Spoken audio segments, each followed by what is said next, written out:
So very good evening friends. आप देख रहे हो इस समय कैमरा में आपके सामने कौन है? जितने भी लोग इस समय मुझे YouTube पर देख रहे हैं और जो इस क्लासरूम में बैठे हैं, आप देख रहे हो आपके सामने ये शख्स है। इनका नाम है, बोलो क्या नाम है? इनका नाम है रेखा सुतार।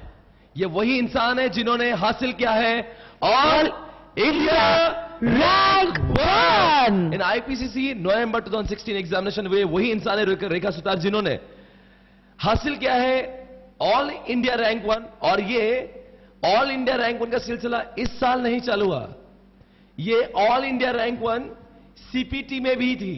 मतलब एक बार जोरदार तालियां।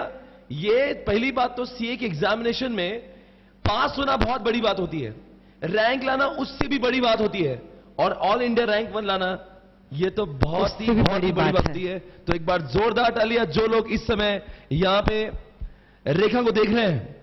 वैसे आजकल रेखा सेलिब्रिटी समान हो चुकी है, क्या अंकिता सही बोल रहा हूं? एकदम सही बात है। आजकल रेखा जो है वो सेलिब्रिटी समान हो चुकी है। आजकल मीडिया इसके पीछे है, सही बात बोल रहा हूं? मीडिया इनके पीछे है, सारे न्यूज चैनल वाले इनसे बात करने को मर रहे हैं। यहां से आज तक से लेकर एबीपी न्यूज से लेकर न्यूज चैनल तो छोड़िए, साथ साथ में न्यूज़पेपर वाले तक इनसे इंटरव्यू लेने के लिए तरस रहे हैं। पर हम लोग वो सौभाग्य लोग हैं कि इन्होंने अपना टाइम हमें दिया है, और ये सबसे पहली बार इंटरव्यू देने के लिए जनता के सामने अपनी बातों को रखने के लिए हमारे चैनल द्वारा आ रही है। तो एक बार जोरदार तालियां रेखा सुतार के लिए। रेखा बहुत बहुत शुक्रिया हमारे इस शो पे आने के लिए, आपका बहुत बहुत धन्यवाद। मैं आपसे इससे पहले मैं आगे बढ़ूं, मैं अंकिता जी से कुछ बोलना चाहूंगा कि वो कुछ बातें बताएं रेखा जी के बारे में। देखो स्वप्निल जी और बाकी सारे लोग, रेखा ने AIR 1 तो पाया है, बट उसके साथ साथ जो चीज उसने करी है वो काबिले तारीफ है। उसके पेरेंट्स जो है वो इतने एजुकेटेड नहीं है, उसकी मम्मी एजुकेटेड नहीं है, उसके पापा जो है वो सिर्फ 7th स्टैंडर्ड तक पढ़े हुए हैं। उसके बावजूद, इतनी कठिन परिस्थितियों के बावजूद उसने क्या किया है, AIR 1 पाया है। अगर हम देखते हैं उसकी लाइफ, उसके पास कितने सारे बहाने होते थे ना एग्जामिनेशन में क्लियर करने के लिए या रैंक ना पाने के लिए, बट उसके बावजूद उन्होंने इस बहानों को नहीं देखा है। उन्होंने क्या किया है, उन्होंने सिर्फ देखा है कि उसे पढ़ना है और ये मुकाम जो है वो पाना है। इनफैक्ट मैं तो इसके मॉम डैड को प्रणाम कहना चाहूंगी कि उन्होंने अपनी बेटी को पढ़ाया है, और सिर्फ पढ़ाया है नहीं, उस पर कॉन्फिडेंस रखते हुए उसको पूरे कोर्स में सपोर्ट किया है। जोधपुर से कुछ 150 किलोमीटर आगे इसका गांव है। जिस कम्युनिटी से वो बिलोंग करती है स्वप्निल जी, वहां पे तो लड़कियों को 15-16 साल की उम्र में उनकी शादी की जाती है, क्योंकि लड़कियों को बोझ माना जाता है। राइट। बट उसके बावजूद उसके पेरेंट्स ने इस पे ट्रस्ट रखा और उसको पढ़ाया, और आज I feel really proud for them also and for Rekha also कि उनका कॉन्फिडेंस जो रेखा में था वो उसने पूरा मुझे लगता है रेखा के इस सक्सेस को देखते हुए अब भारत के जितने भी मां बाप है जो अपने बेटियों की शादी, रेखा सुन रही हो आप एक मिसाल बन चुकी हो। जितने भी पेरेंट्स अपने बेटियों की शादी जो जल्द और कम उम्र में करवाना चाहते थे, उन सबके विचार बदल जाएंगे। अब वो भी ये सोचेंगे कि हम भी अपने बेटी को पढ़ाकर क्या इस मुकाम पर पहुंचा सकते हैं। और जी हां, आप उन सारे लड़कियों के लिए एक मिसाल बन चुकी हो। आपने जो काम किया है ये वाकई में काबिले तारीफ है। ऑल इंडिया रैंक 1 लाना बहुत बड़ी बात होती है। अंकिता जी, आपका कोई रैंक आया था जिंदगी में? नहीं जी नहीं, वैसे मेरा भी नहीं आया था। और मेरा तो स्टोरी ऐसा है कि मैं तो आईपीसीसी में भी 2 बार फेल हुआ था। तो ऐसा है कि हम जैसे लोग, वैसे भारत के, आप जानते हो रेखा जी, आप तो रैंक है, आपको तो पता नहीं इंसान के फेलियर का दर्द क्या होता है। हमसे पूछे। वैसे इनको भी पता नहीं फेल होने का दर्द है। मुझसे, मैं तीनों में मैं सबसे ज्यादा दुखी इंसान हूं, जिससे मतलब मैंने फेलियर देखे अपने जिंदगी में। फेल होने के बाद का जो दर्द है ना, उसे उसी इंसान को पता होता है। आज भारत का जो रिजल्ट है 10 से 15% का आता है, 80% तक लोग फेल हो जाते हैं, 85% तक लोग फेल हो जाते हैं। अब सवाल उठता है, पूरा भारत का हर इंसान जो फेल हो रहा है, क्या सच्ची मुच्ची वो इसीलिए फेल हो रहा है कि वो पढ़ाई नहीं करता? मुझे ऐसा नहीं लगता अंकिता जी, क्या आपको क्या लगता है? मतलब इंसान फेल हो रहा है because he is not working hard? No no no, ऐसे तो बहुत सारे स्टूडेंट्स हैं जो बहुत मेहनत करते हैं, बट उसके बावजूद उनका रिजल्ट जो है वो नेगेटिव रहता है। क्या होता होगा आखिर? रेखा जी, आपके जुबान से ही सुनना चाहेंगे, आखिर ये पास और फेल के बीच का डिफरेंस क्या है? आप जैसे लोग 560 लेकर आते हैं 5 एक बार जोरदार डालिए रेखा जी के लिए. शी हैज स्कोर्ड 559 मार्क्स, मतलब लगभग 560 मार्क्स. और अगर देखेंगे आप ये परसेंटेज में 80% मार्क्स, तो ये ऐसे परसेंटेज तो इंसान को 10th और 12th स्टैंडर्ड में भी नहीं आते हैं. Exactly. She has secured 80%. 80%. Where you need only 50%, dude. You need only 50%. She has secured 80%. कौन से चक्की का आटा खाती थी? बादाम भिगो के खाती थी या बिगर ऐसा क्या किया था आपने? आखिर ऐसा कौन हो क्या आप? खाया था? आखिर ऐसे कौन हो आप? इंसान ऑल इंडिया रैंक 1 सीपीटी एक बार ठीक है, आईपीसीसी में, और मुझे कोई दूसरी राय नहीं है और कोई शक और संदेह नहीं है कि आप सीए पैनल में रैंक 1 नहीं आओगी. मतलब एक बार मैं तो बोलता हूं इनको एडवांस में बधाई दे दो. ये तो ऑल इंडिया रैंक 1 फाइनल में भी होगी.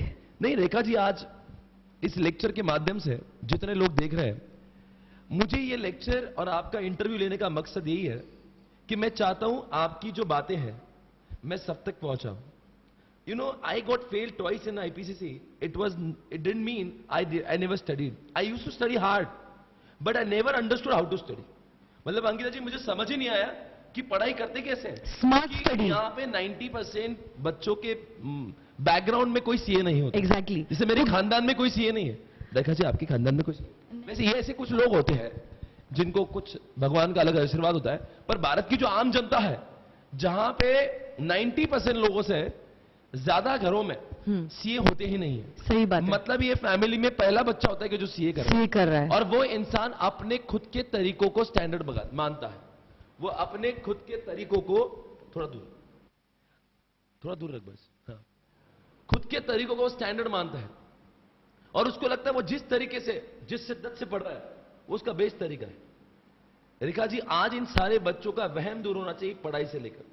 ये लेक्चर लेने का इकलौता मकसद है कि जितना भी बच्चा फेल हो रहा है भारत में, या जो बच्चा अपीयर करेगा आईपीसीसी का मई 2017 में, हर कोई बच्चे को एक गाइडेंस मिले, एक डायरेक्शन मिलेंगे. वैसे हम लोग बहुत गाइड करते हैं अपने क्लासेस में, पर हमारी सुनता कौन है? बिकॉज हम लोग पेशे से टीचर है और टीचर का काम बोलना ही होता है. तो people sometime take us for granted. उनको लगता है नहीं ये टीचर है, बकवास करता होगा. But try to understand. आप जब आज बोलोगी वो पत्थर की रखी लोगे. लोग आपकी बातों को, यहां पे ये लेक्चर को आप देखना 1 लाख से भी ज्यादा व्यूज यूट्यूब पे आएंगे. Because people wants to know, people want to know कि तुम पढ़ती कैसे थी, आखिर तुमने कितने घंटे पढ़ाई की थी, तुमने कौन सी किताबें यूज की थी, आखिर तुम्हारे दिमाग में क्या मोटिवेशन था, तुम पेपर सॉल्व कैसे करती थी. जब मैंने कहा मैं तुम्हारा इंटरव्यू लेने वाला हूं, तो मुझे कई लोगों ने बोला कि सर मेरा भी एक सवाल पूछ लेना. तो ये सारे सवाल जो मैं सिर्फ आपको प्रेजेंट कर रहा हूं, वैसे ये सवाल सारे बच्चों के. तो मैं तो चाहूंगा ये जो लेक्चर है आज एक बेंचमार्क बनेगा, आज इस सबके लिए एक गाइडलाइन बनेगा. मतलब आज इस लेक्चर में आपको सारी बातें बताना है. तो हम लोग जो कह रहे थे कि ये आज का लेक्चर जो है वो गाइडलाइन बनेगा. तो चलो सवालों का सिलसिला अंकिता जी हम लोग स्टार्ट करते हैं. सबसे पहले आप सवाल पूछिए. सवालों का सिलसिला शुरू करने के पहले तो रेखा जी बहुत बहुत बधाई हो. Heartly congratulations for securing rank 1 all over India in CA IPCC examination. आप कैसा महसूस कर रहे हो, मुझे एक बात बताइए. How is this feeling of getting rank 1? Rank 1 तुम्हें पता नहीं तुमने क्या काम किया. मतलब इसके मार्क्स में तो 2 स्टूडेंट्स पास हो जाएंगे. अरे पर रैंक ए में आई और हम खुश हैं. एसपीसी का स्वप्निल पाटनी क्लासेस में आज सोचिए, I started class in year 2008. तब से लेके 8 साल हुए मैं एक सर्च कर रहा था कि मेरे जिसको सारे सब्जेक्ट पढ़ा है, मेरी क्लासेस से सारे सब्जेक्ट जिन्होंने पढ़े हैं, वो लड़की रैंक में आ जाएगी और रैंक बनाई. वैसे सीए पैनल में मैत्री राजपूत हर अटेम्प्ट में लगभग 10 से 12 लोग तो रैंक में आते हैं. हर अटेम्प्ट. ऑल ओवर इंडिया मेरी वर्चुअल क्लासेस चलती है, 130 जगह पर चलती है. तो पहले इतने रैंक्स में नहीं आते थे क्योंकि पुणे में सिर्फ I used to study, I used to teach, तो I used to get 2-3 ranks every attempt. But now after starting these virtual classes, I am getting around 10-12 rankers every. This time also we are having 11 rankers. और अभी IPCC में भी 5 rankers है. ये सारे rankers है, पर ये rankers ऐसा नहीं, I am not happy about them. पर ये जो आपने हमें जो दिया है ना, ऑल इंडिया रैंक 1, आज भारत में 500 से भी ज्यादा IPCC को पढ़ाने वाली एकेडमीज है. आप समझ रहे हो ऑल इंडिया रैंक हमारे एकेडमी से, इसका मतलब क्या हो? समझ में आ रहा है? क्या समझ में आ रहा है अंकिता जी आपको? इसका यह मतलब हुआ कि हम लोग, हमारा जो पढ़ाने का तरीका, मेथोडोलॉजी है, ये मेथोडोलॉजी ये सक्सेसफुल है. और ये हम सिर्फ बोल रहे हैं, हमने कर दिखाया. प्रूफ आज किया. तुम्हारी वजह से आज हमारा नाम ऊंचा हुआ है। आज मैं देख रहा हूं एडमिशन जो हो रहे हैं वो पर भारत, मेरे क्लासेस में एडमिशन जो सिर्फ पूना से नहीं हो रहे, आपकी वजह से। I am getting student from all over India. कोई कल एक बच्चा है जोधपुर से यहां पे आया, एक बच्चा था 2-3 दिन पहले इंदौर से यहां पे पढ़ने के लिए आया। तो मैंने कहा भाई क्यों? बोले सर नाम सुना था, अभी हम लोग यहीं पढ़ने गए आईपीसीसी। मैंने कहा आपके उधर इंदौर में? यहाँ पे पढ़ने का मन कर रहा है, सुना आपका बहुत नाम है। आप जैसे लोग हैं और ये सारे रैंकर्स हैं जिसकी वजह से एसपीसी का नाम है, हमारे एफर्ट्स को रिकग्निशन मिला है।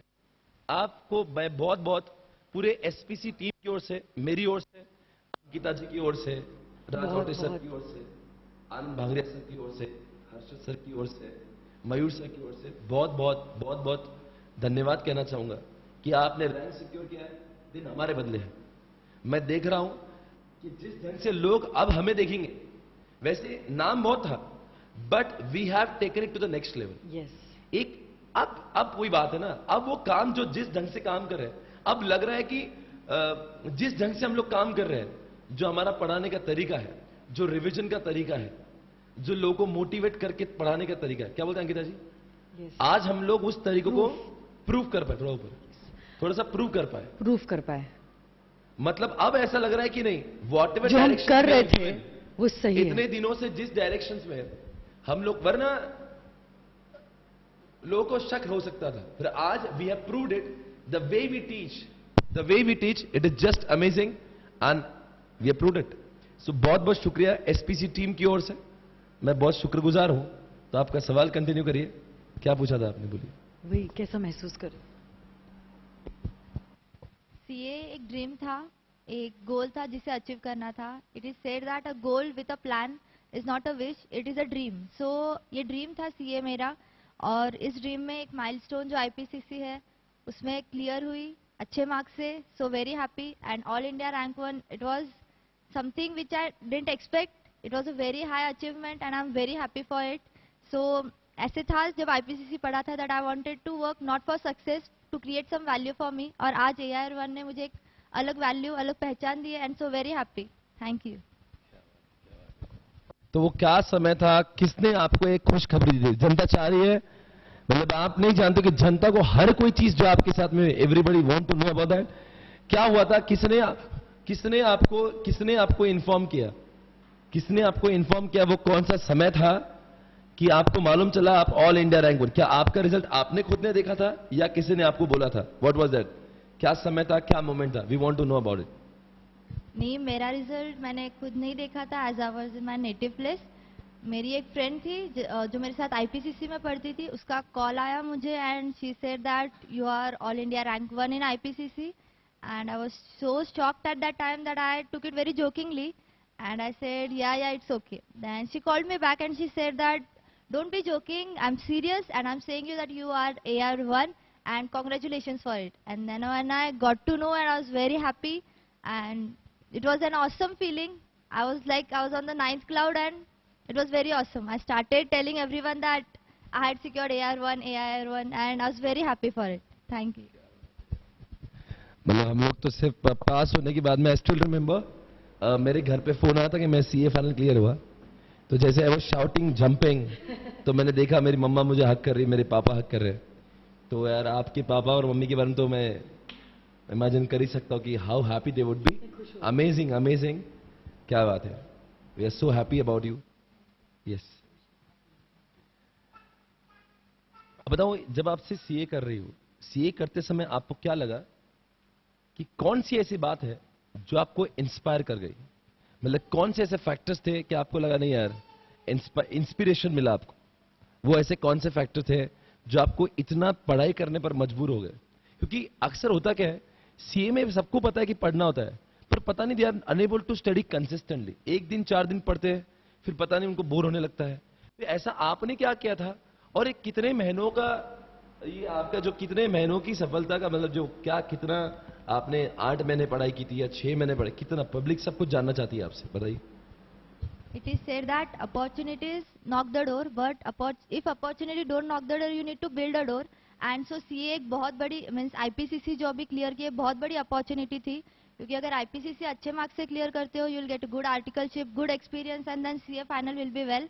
एंड सो मैंने आईपीसीसी को बहुत अच्छी अपॉर्चुनिटी की तरह लिया and I work very hard. First time 11th-12th में थे, means I was good at studies but इतना अच्छा नहीं था स्कोर.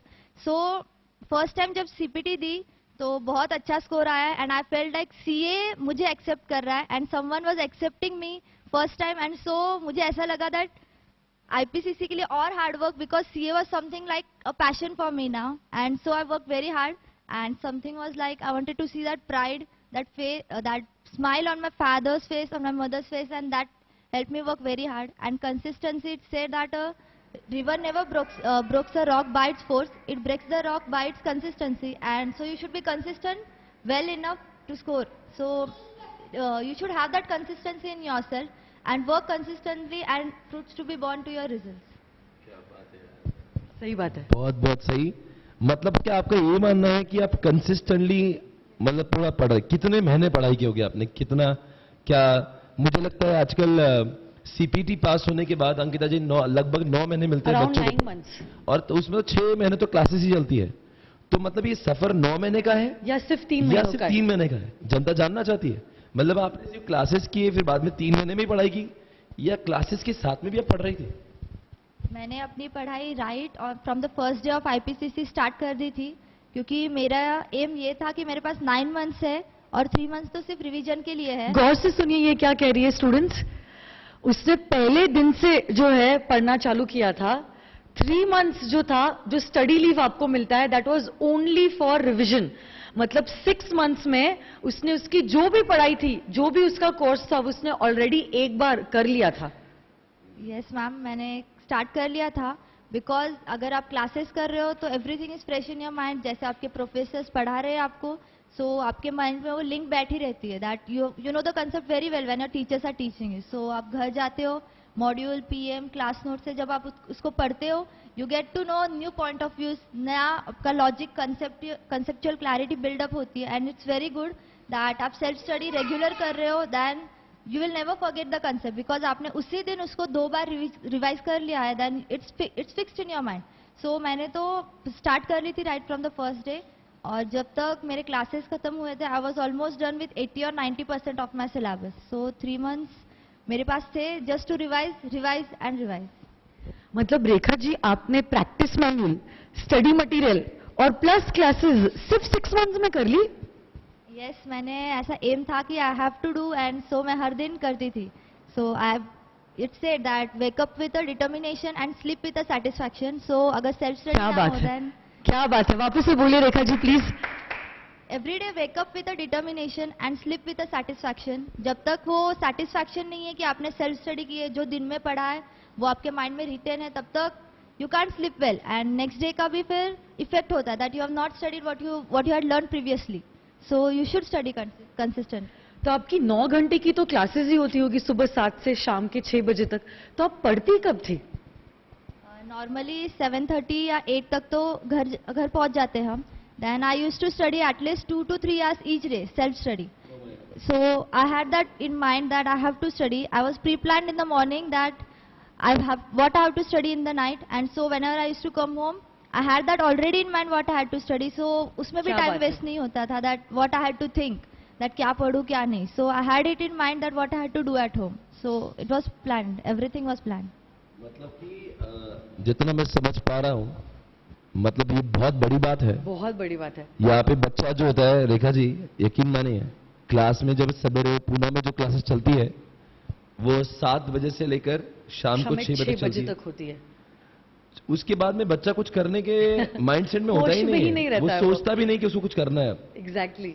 पर आपने ऐसे हालात, बिकॉज आईपीसी की उम्र में बच्चे तो कुछ, जैसे आजकल के बच्चे भी इतनी एज भी नहीं होती, they are not very matured.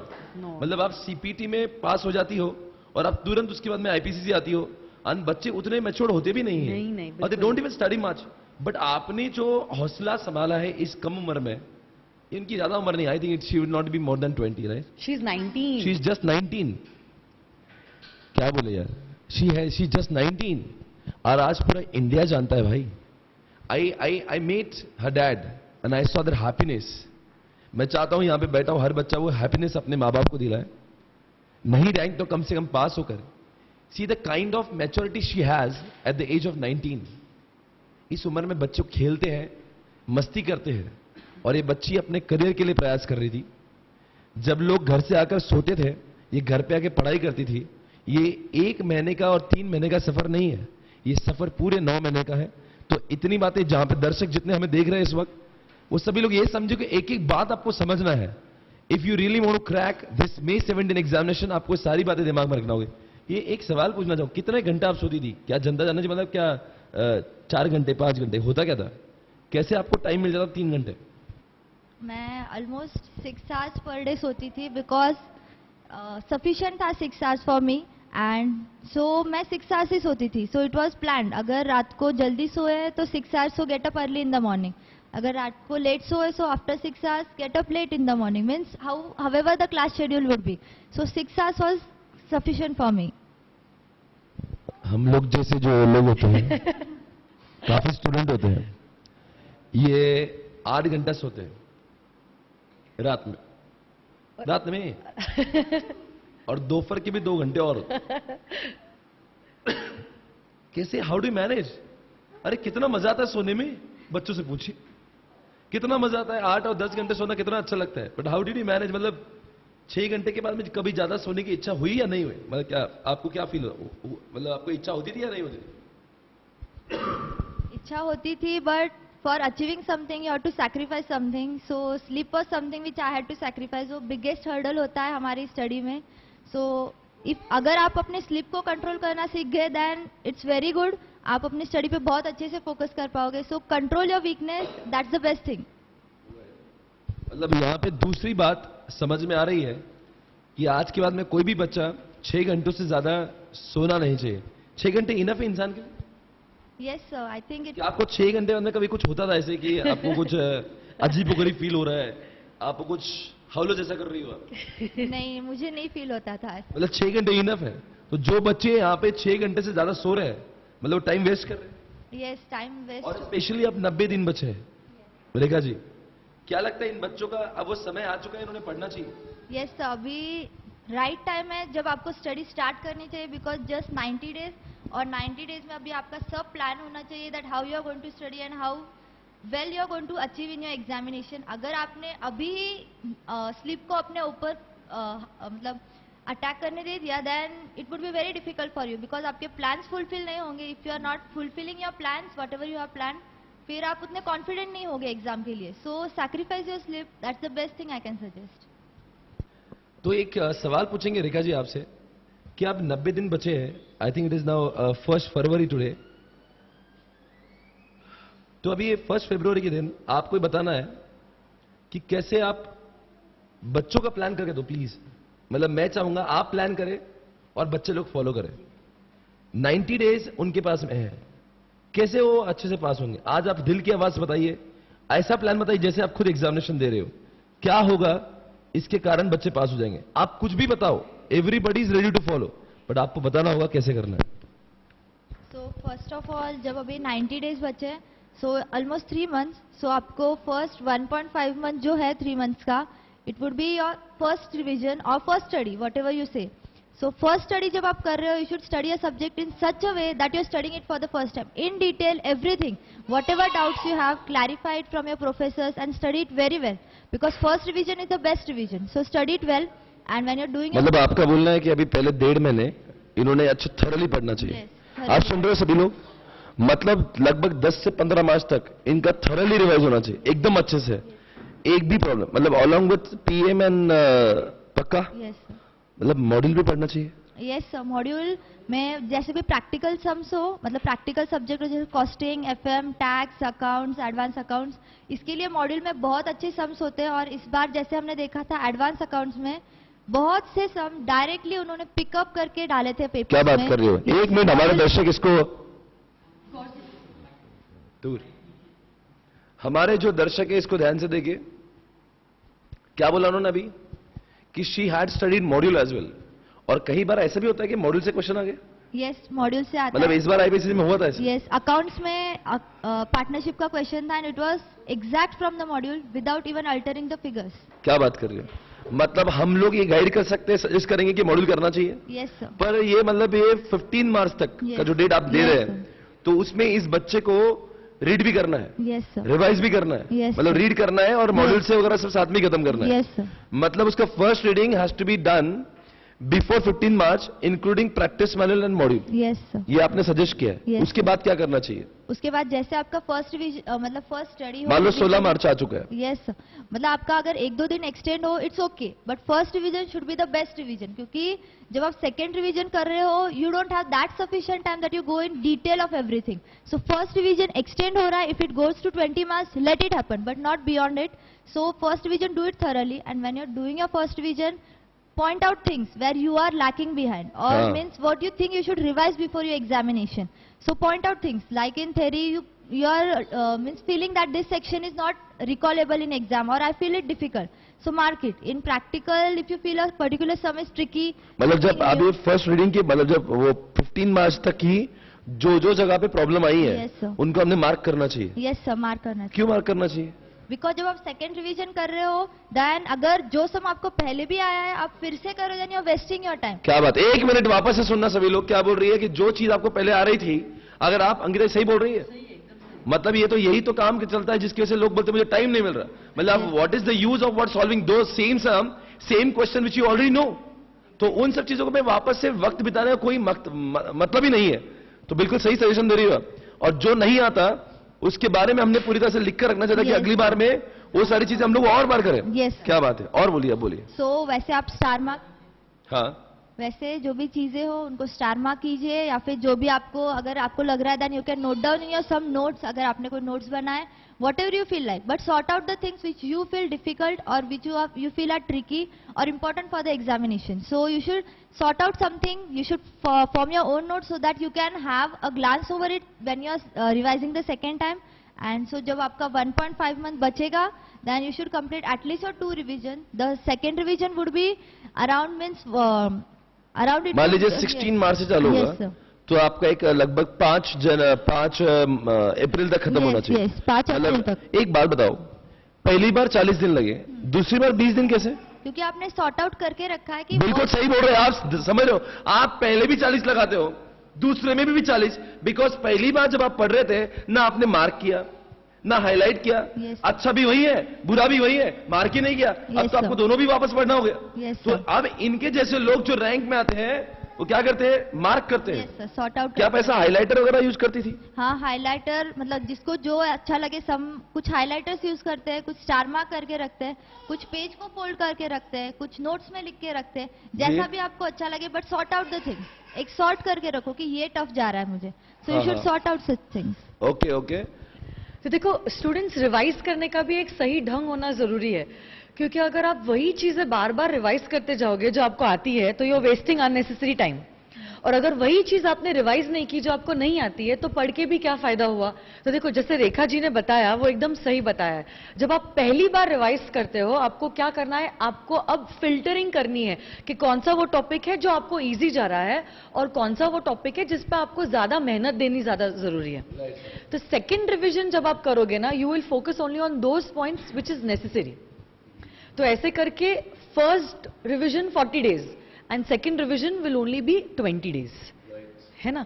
और एक सवाल, बहुत इंपॉर्टेंट सवाल मैं रेखा जी से पूछना चाहती हूँ जो बहुत सारे स्टूडेंट्स ने मेरे पास लाया है, और वो ये है कि उसकी स्टडी की पैटर्न स्ट्रैटेजी क्या थी जिसके वजह से उसको ये रैंक हासिल हुई है। तो रेखा जी प्लीज हमें इस बारे में गाइड कीजिए। क्या आपने अलग किया है जो आम जनता नहीं करती? मतलब पढ़ते तो पूरा इंडिया ही है। देखो मेहनत आज- तो हाँ। पूरी इंडिया कर रही है, एक रिक्शा वाला जो है वो भी मेहनत कर रहा है। राइट, पर ऐसा क्या अलग कर रही हो आप कि जिसकी वजह से आपको रैंक मिल जाता है? आपको ये भी बोलना है 350 नंबर वाले में और आप ये 550 नंबर में आपका शायद 559 मतलब आपको पासिंग से 210 मार्क्स ज्यादा है। क्या करती थी आप? क्या वो स्ट्रेटेजी? आपके पढ़ाई का बेस्ट पार्ट बता दो। बिल्कुल सही सवाल उठाया गीता जी आपने। बेस्ट पास स्ट्रैटेजी का वही होता था, जैसे मैंने बोला कि मैंने मेरी स्टडी कंप्लीट कर ली थी ऑलमोस्ट 6 मंथ्स स्टडी लीव से पहले। सो मुझे पता था एग्जैक्टली मॉड्यूल में कहाँ से पढ़ना है, क्या पढ़ना है। नहीं तो अगर आप 3 मंथ्स उस स्टडी लीव में जब आप बुक ओपन करोगे module for the first time, पहले आपको एनालाइज करना पड़ेगा that where you have to start, what you have to start, what you are weak at and everything. So आपका ऑलमोस्ट 5-6 डेज आपके उसमें चले जाते हैं, and then you feel very distracted, that you feel the entire burden is on you. All the 7 subjects, you feel very distracted. So it's the best thing that you start your study first, as still 90 days are there. You can even start it now. So first 1.5 months mein complete your study thoroughly. Read it in such a way that you don't need to read it again. So read it as if you are going to appear for your examination after 1.5 months. Study in such a way so that when you are doing your second revision, you feel much more confident because you have completed at least means 90% in your first revision. So that you have to just try hard and revise the concept which you are lacking behind. So when you start, देखो 90% जो उसका है first 1.5 month में ही complete हो चुका था, और उसके बाद उसने सिर्फ रिवाइज ही करती गई थी फॉर द नेक्स्ट 1.5 मंथ, और उसका practice manual, classes as well as study material complete हो गया था इन द फर्स्ट 6 मंथ्स. उसकी पढ़ाई शुरू हुई थी जब वो सीपीटी क्लियर हुई थी, तभी से. हम लोग क्या करते हैं, हम लोग सोचते कि अभी बहुत समय बाकी है, हम बाद में करेंगे, बट वो बात कभी आता ही नहीं है. जब ग्रुप 1 की जब क्लास लगाते हैं लोग, उनको ये भी होश नहीं होता कि अभी पढ़ना है, मतलब वो सीरियस होते ही नहीं है. पहले 4-5 महीने तो मस्ती में ही चले जाते हैं. उनको लगता है अच्छा वो सीपीटी पास होने की खुशियां मनाते हैं. हाँ, खुशियां मनाते हैं. अरे भाई एक काम कर लो ना, एक तो आईपीसीसी कर लो या मजे कर लो, दोनों चीजें साथ में नहीं हो सकती. सीपीटी पास क्या हो गया? इनके पास देखिए कितना बैलेंस लाइफ है. अबे now from here she is getting 3 years to enjoy, to spend on she can spend as per her own requirement. Exactly. आज तुम लोग की हालत ये है, तुम फेल होते हो, हर 6 महीने में तुम्हारा फेलियर का आता है, उसके बाद में तुम्हारी जिंदगी तुम खुद तबाह करते हो, अपने परिवार को फेल करते हो. आप फेल नहीं होते साहब, सब पूरा घर फेल हो जाता है. पूरा परिवार जी, पूरा परिवार फेल हो जाता है. सबकी उम्मीदें आपके ऊपर है. नहीं मैं सच बोल रहा हूं. आप लोग सीपीटी क्या पास हो जाते हैं, इनके पर ही निकल जाते हैं.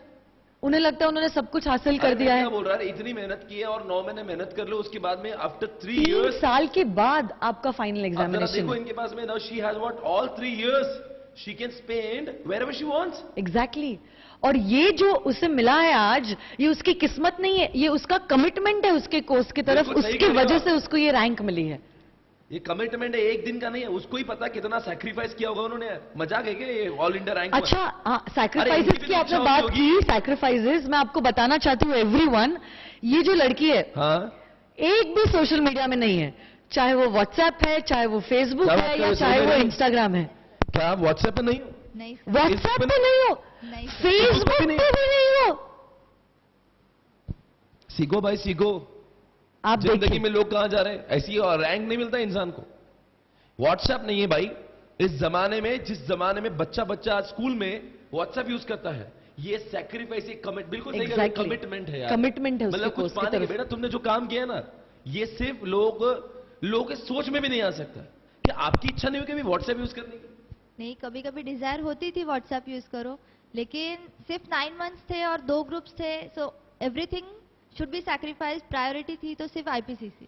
सो वो प्रायोरिटी. सुनो, प्रायोरिटी. हाँ, बोलो. आपकी जो प्रायोरिटीज है आपको डिफाइन करनी पड़ेगी. स्टूडेंट्स क्या करते हैं, व्हाट्सएप पे एक्टिव है, फेसबुक पे एक्टिव है, मतलब पढ़ना भी चालू करते हैं जब स्टडी लीव पे, बोलते हैं चलो मैं एक सेल्फी अपलोड कर लेता हूं. मतलब ये क्या है भाई, आप कहां जा रहे हो, आपको क्या हासिल करना है? टेबल पे किताब पढ़ी है, बाजू में फोन चल रहा है, कहीं इंस्टा का मैसेज आ रहा है, कभी फेसबुक का आ रहा है. और अरे क्या तुमने नौटंकी ला के रखी है यार. एक काम कर लो ना जो काम करना है, नहीं तो छोड़ दो सीए. ऐसी जिंदगी में जितने भी लोग बड़े होते हैं ना, ये ऐसे कोई किस्मत नाम की चीज नहीं होती है, ये हार्डवर्क से आगे जाते हैं. आज जरा देखो मीडिया पीछे, मीडिया यहां पे मेरे से बिग 4 6 सभी लोग कॉल करेंगे, तुम्हारी जो स्टूडेंट है हमारे पास भेजो उसको. आज ये दिन देखना चाहिए कि बिग 4 में जहां पे लोगों को आर्टिकलशिप के लिए 50 चक्रे काटना होती है, यहां पे वो बिग 4 बोले कि तुम्हारी स्टूडेंट को भेजो हमारे पास में आर्टिकलशिप के लिए जगह खरीद. ये दिन आपने दिखाना चाहिए अपने मां बाप को. कितना मजा आता है, कमाल कर रहे हो आप. बिल्कुल बेटा, आपको देख के मुझे लगता नहीं हजारों लाखों लोग आज मोटिवेट हो रहे हैं. आप व्हाट्सएप पे नहीं हो, फेसबुक पे नहीं हो. That was shocking for me also. Even I, are you serious? I am still unable to believe this. No, I am serious sir. So we want no excuses, we want only results. बिल्कुल सही कह रही हो यार. बात आपने हमारी वो एक क्वेश्चन मेरा अधूरा रह गया कि आपने कहा पहले 10 मार्च तक हम लोग पढ़ाई करेंगे, फिर आपने कहा 20 दिन में हम लोग और एक रिवाइज करेंगे. तो मैं समझ गया कि पहले वाले को 40 दिन, दूसरे वाले को 20 दिन, आखिरी का महीना करना क्या है? कुछ करना नहीं आखिरी महीने में. मतलब अप्रैल जब आएगा, 5 अप्रैल, यस 5 अप्रैल, मैं जब था, रेखा जी, मैंने आखिरी के 1 महीने में बहुत सारे टेस्ट पेपर लिखे थे। पता नहीं मैंने किया Mock था, test। पर मेरा कहना जो खैर बेकारी है। आप ही बोलो, आपने क्या किया था आखिरी के महीने में? क्या था वो आखिरी के 30 दिन? क्या स्ट्रैटेजीज बनाई थी आपने और कैसे वो फायदेमंद हुई? पहले तो जब आप सेकेंड रिवीजन कंप्लीट कर लेते हो तो you are much more confident than आपने जहां बच्चा पढ़ रहा है अभी तक आप अपनी एक मतलब 2 रिविजन्स कंप्लीट करके बैठे हो। सो 1 मंथ आपके कॉन्फिडेंस की लेवल बहुत हाई होती है और आप स्टडी पे ज्यादा फोकस कर पाते हो, क्योंकि अब आपको आपके प्रेजेंटेशन पे फोकस करना है, क्योंकि स्टडी तो हो चुकी है, अब प्रेजेंट करना है, अब पेपर्स देखने हैं, अब आरटीपी देखना है, अब अमेंडमेंट्स जो बाकी रह गए, कुछ बाकी रह गया है तो वो देखना है। तो लास्ट मंथ में मैंने भी क्वेश्चन पेपर सॉल्व किए थे, लास्ट 2-3 अटेम्प्ट के क्वेश्चन पेपर्स अटेम्प्ट किए थे मैंने। ऐसा जैसे हम एग्जामिनेशन का जो पीरियड होता है 15 डेज, वैसे मैंने एक ट्रायल जैसा 15 डेज के लिए मेरा क्या बात है, सुनो गौर से वो क्या कह रही है, वापस से बोलिए रेखा जी प्लीज। मैंने वो लास्ट की जो 3rd रिवीजन रहती है वो 15 डेज कैसे प्लान किया था that I will give 1 paper, I will appear 1 paper and I will take that 24 hours और 36 hours which are there for next paper. उतना गैप लूंगी, स्टडी करूंगी and I have to plan my study in such a way. क्या बात है, बढ़िया, बहुत ही बढ़िया। बहुत बढ़िया है। और बोलिए, और बोलिए। सो मैंने वैसे प्लान किया था, बिकॉज जब आप रिवीजन कर रहे हो यू आर वेरी मीन्स आप कैजुअल नहीं हो, but you don't exactly get to know that आप कहाँ आपको टाइम ज्यादा लग रहा है, किस चैप्टर में टाइम ज्यादा लग रहा है। सो जब वो ऐसे ट्रायल जैसा करोगे ना 15 days, you will realise that आपका रिवीजन कंप्लीट हो रहा है या नहीं हो रहा है 36 आवर्स में, ताकि आप सेकेंड पेपर के लिए उतने ही प्रिपेयर्ड जा पाओ जितना फर्स्ट पेपर के लिए प्रिपेयर होके गए थे। वो आपको डिस्ट्रैक्शन नहीं होना चाहिए कि आप एग्जामिनेशन दे के आए हो, घर आओगे सोचोगे कि कौन सा चैप्टर लूं, कहां से पढ़ाई स्टार्ट करूं। वो एकदम प्री प्लान्ड होना चाहिए कि आप घर आए और देखो study मतलब करने उसने बैठ कितनी गए। प्लानिंग की है। जो एग्जामिनेशन के 15 दिन है वो उसने 15 दिन पहले ही ऐसा माहौल क्रिएट किया और ऐसा मतलब उसने एक रियल लाइफ डेमो क्रिएट किया Exactly। था कि मेरी आज एक फाइनल आज अगर मेरी एग्जामिनेशन है तो अब मैं क्या करने वाली हूँ, और ये उसने आज ही प्रिपेयर कर लिया था 15 डेज एग्जामिनेशन के पहले। मतलब उसका प्रेपरेशन कितने गहराई में उसने किया, ये चीज आप देखिए यार। वो बहुत इंटेलिजेंट है। आप देखो जरा, सादगी देखो, सादगी। ये चेहरा देखो कितना मासूम है। ऐसे ही नहीं है 15 डेज का मतलब उन्होंने रिहर्सल किया जिसमें उन्होंने एग्जामिनेशन का माहौल क्रिएट किया। एग्जैक्टली हाँ हाँ सही बात है। वो एक एग्जामिनेशन रियल एग्जामिनेशन है तो अब क्या, वैसा ही उसने घर पे माहौल क्रिएट किया। ऐसा कैसे, मतलब इंसान का इतना डिटर्मिनेशन है, ऐसा मुझे तो फील ही नहीं होगा। मतलब कहते हैं ना, if you are failing to plan you are planning to fail, यही चीज है। मतलब जब अकाउंट्स का पेपर वो घर पे देके आई, उसे एग्जैक्टली पता है कि लॉ के लिए उसको क्या पढ़ना है, कौन सा टॉपिक आज कंप्लीट करना है, कौन सा कल, और कौन सा एग्जामिनेशन के दिन पे। इतने हद तक का प्रिपरेशन उसके माइंड में पहले से फिक्स मतलब था। आपने एग्जामिनेशन, 2 एग्जामिनेशन के बीच में भी कितना पढ़ना है उसका भी प्लान कर लिया था। मतलब अकाउंट्स के बाद में जो 36 घंटे आपको मिलेंगे, 2 रातें छोड़ दीजिए, मान लो 12 घंटे चले गए सोने में, अब जो प्रोडक्टिव, वैसे 48 घंटों में से 3 घंटे पेपर गया, बचे 45 घंटे, 12 घंटे निकाल दो सोने के। अब जो 35 बचे, क्या उन 35 आवर्स का भी आपने प्लान किया था? यस सर, मैंने सब प्लान करके रखा था, क्योंकि जब आप एग्जाम देके घर पे आते हो, सपोज अकाउंट्स का पेपर देके आए हो, तो मोस्टली हमारे मन में चलता रहता है हाउ वाज अकाउंट्स, कितने मार्क्स मिलेंगे, स्कोर कितना होगा, दिस एंड दैट। उसमें 2 हाँ, ये स्टूडेंट्स की मेंटालिटी बहुत खराब है।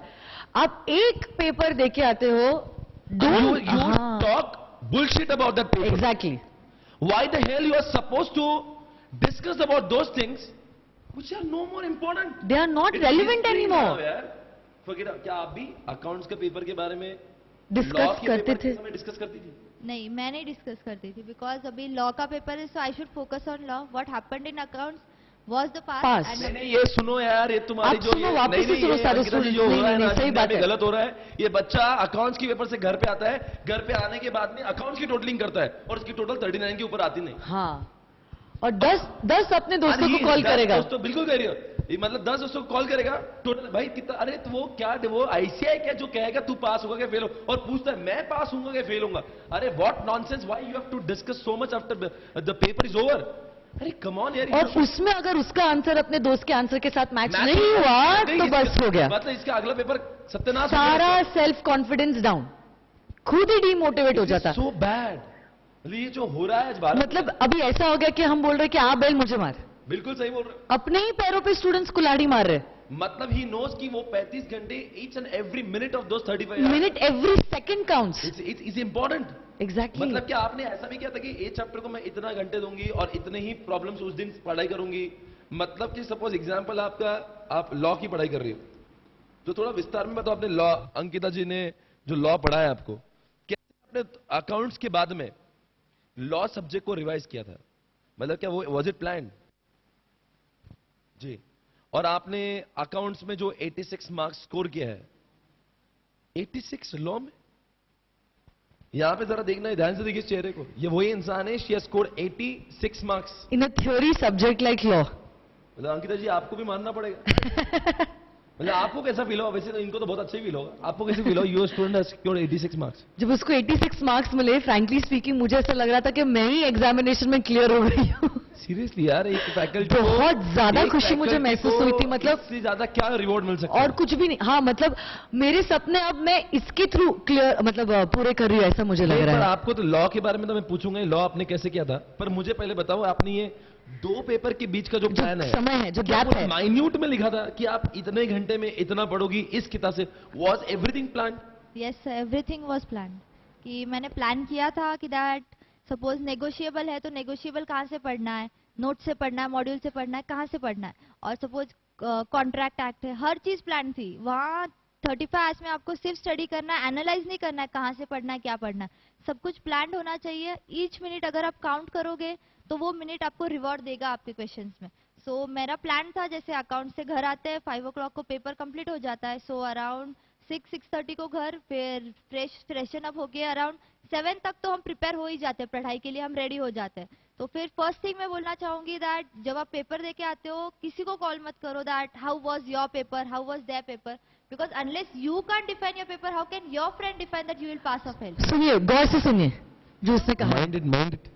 सो इट्स यू हु नोज आपने क्या लिखा है. आपके फ्रेंड को नहीं पता कि क्या लिखा है आपने. एंड जब भी पेपर लिख के आओ, you should have one attitude, what ever I have done is correct, everyone else is wrong. You should have that है एटीट्यूड. ना, सर्टिफाई करने के लिए. यस, ये बात आप समझो ना. इंस्टीट्यूट है जो सर्टिफाई करेगा कि आपका आंसर सही है या गलत है. देखो, सीए की एग्जामिनेशन में माइनॉरिटी क्लियर होता है, बट हम लोग देखते हैं और एनालिसिस करते हैं कि इसका भी ये आंसर आया, उसका भी ये आंसर आया, उसका भी ये आंसर है, तो शायद से यही आंसर सही है. एक सवाल है इसके तुरंत बाद. 86 अगर इन बच्चों को भी लाना है लॉ में, तो आपको बताना है आपके पढ़ाई के तरीके क्या थे. How did you score 86 marks? How Ankita helped you to get 86 marks? What was that?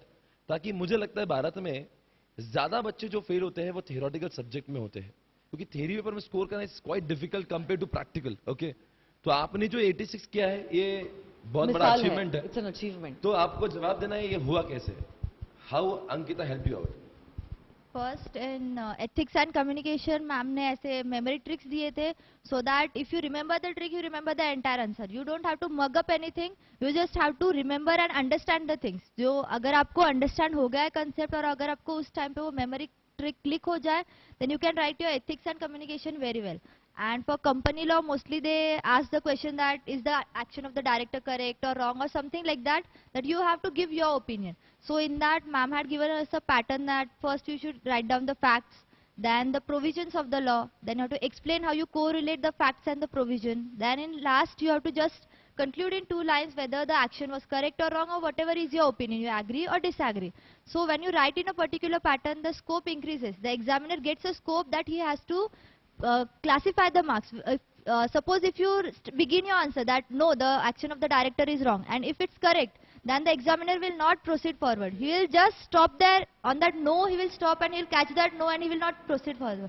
But if you write your facts correct, if you quote the provisions correct, if you go wrong in your conclusion, at least you have a scope that you will score at least some marks for your facts and the provision. So give the examiner scope to pass you. Don't make yourself fail yourself. So prepare well for law, and presentation matters, as ma'am has told us that how you should present the paper.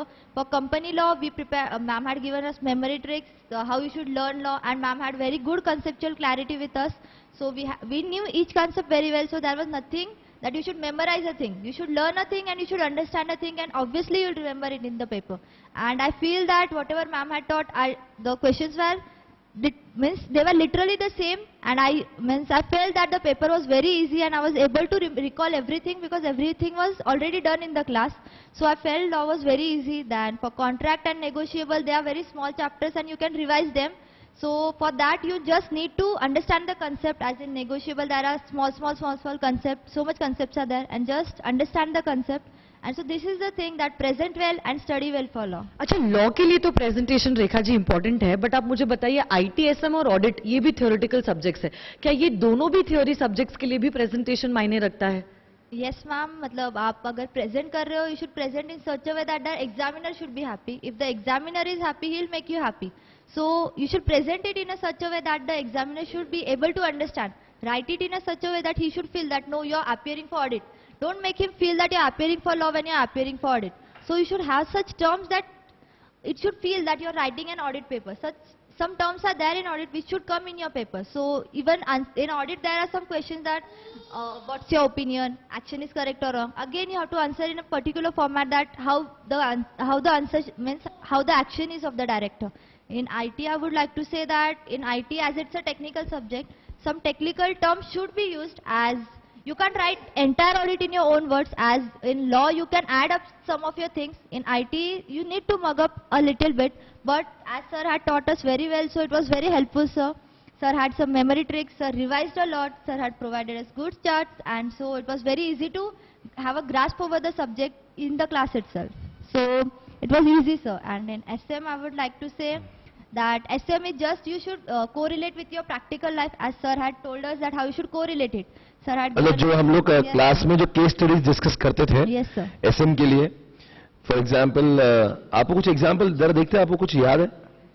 Yes sir, जैसे आपने Michael porter के जो five forces पढ़ा थे, देखो आज तक इनको याद है. सो जो वो 5 फोर्सेस पढ़ाए थे, तो उसमें सर ने एयरलाइंस का एग्जांपल दिया था. So even if you don't remember exactly the answer, you remember the example. So through example you can quote down what the answer was. मतलब जो जिस तरीके से हम लोग क्लास में केस स्टडीज बताकर पढ़ते हैं, क्या उसकी वजह से भी आपको रिकॉल होने में फायदा हुआ था? Yes sir, case study. Sir आपको कुछ और एग्जांपल याद है, और कोई केस स्टडी याद है?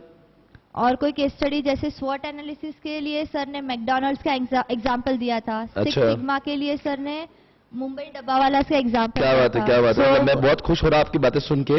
Yes sir. कि अंकिता जी देख रहे हो, मेरे पढ़ाने का तरीका देख रहे हो? ऑसम है सर, एक नंबर. ऐसा पढ़ाते. Ankita ji, I am so happy that your student has secured 86 and बहुत बड़ी बात है. और आपकी जो भी एसएम जो सब्जेक्ट में आपने कहा कि केस स्टडी से फायदा होता है, मतलब इस तरीके जो पढ़ाने का जो तरीका है मेरा, मतलब I should stick to it, right? Yes sir. मतलब उससे रिकॉल होने में फायदा होता है? यस सर, रिकॉल होता है. जी जी जी.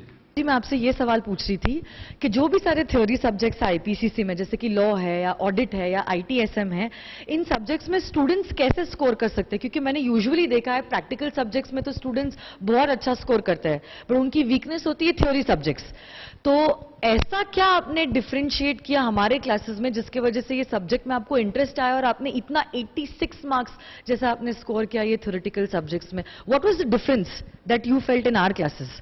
डिफरेंस वाज दैट कि थ्योरी बोल के we think that we have to learn everything, mug up everything. So better than it मुझे ये रियलाइज हुआ क्लासेस में that instead of mugging up you can understand the concept को कुछ और फॉर्म में अंडरस्टैंड करो. जैसे चार्ट फॉर्म में किसी कंसेप्ट को कन्वर्ट कर दिया, then that pictographic memory helps you remember the. अच्छा, मतलब जो स्वप्निल सर ने और मैंने जो आपकी कलर्ड बुक्स दिए हैं उसमें बहुत सारे पिक्चर्स डाले हैं, ये सारे पिक्चर्स से क्या आपको इम्पैक्ट पड़ा है? Yes sir. क्या आपको लगता है कि इनसे आपका स्कोर थोड़ा सा बदला है?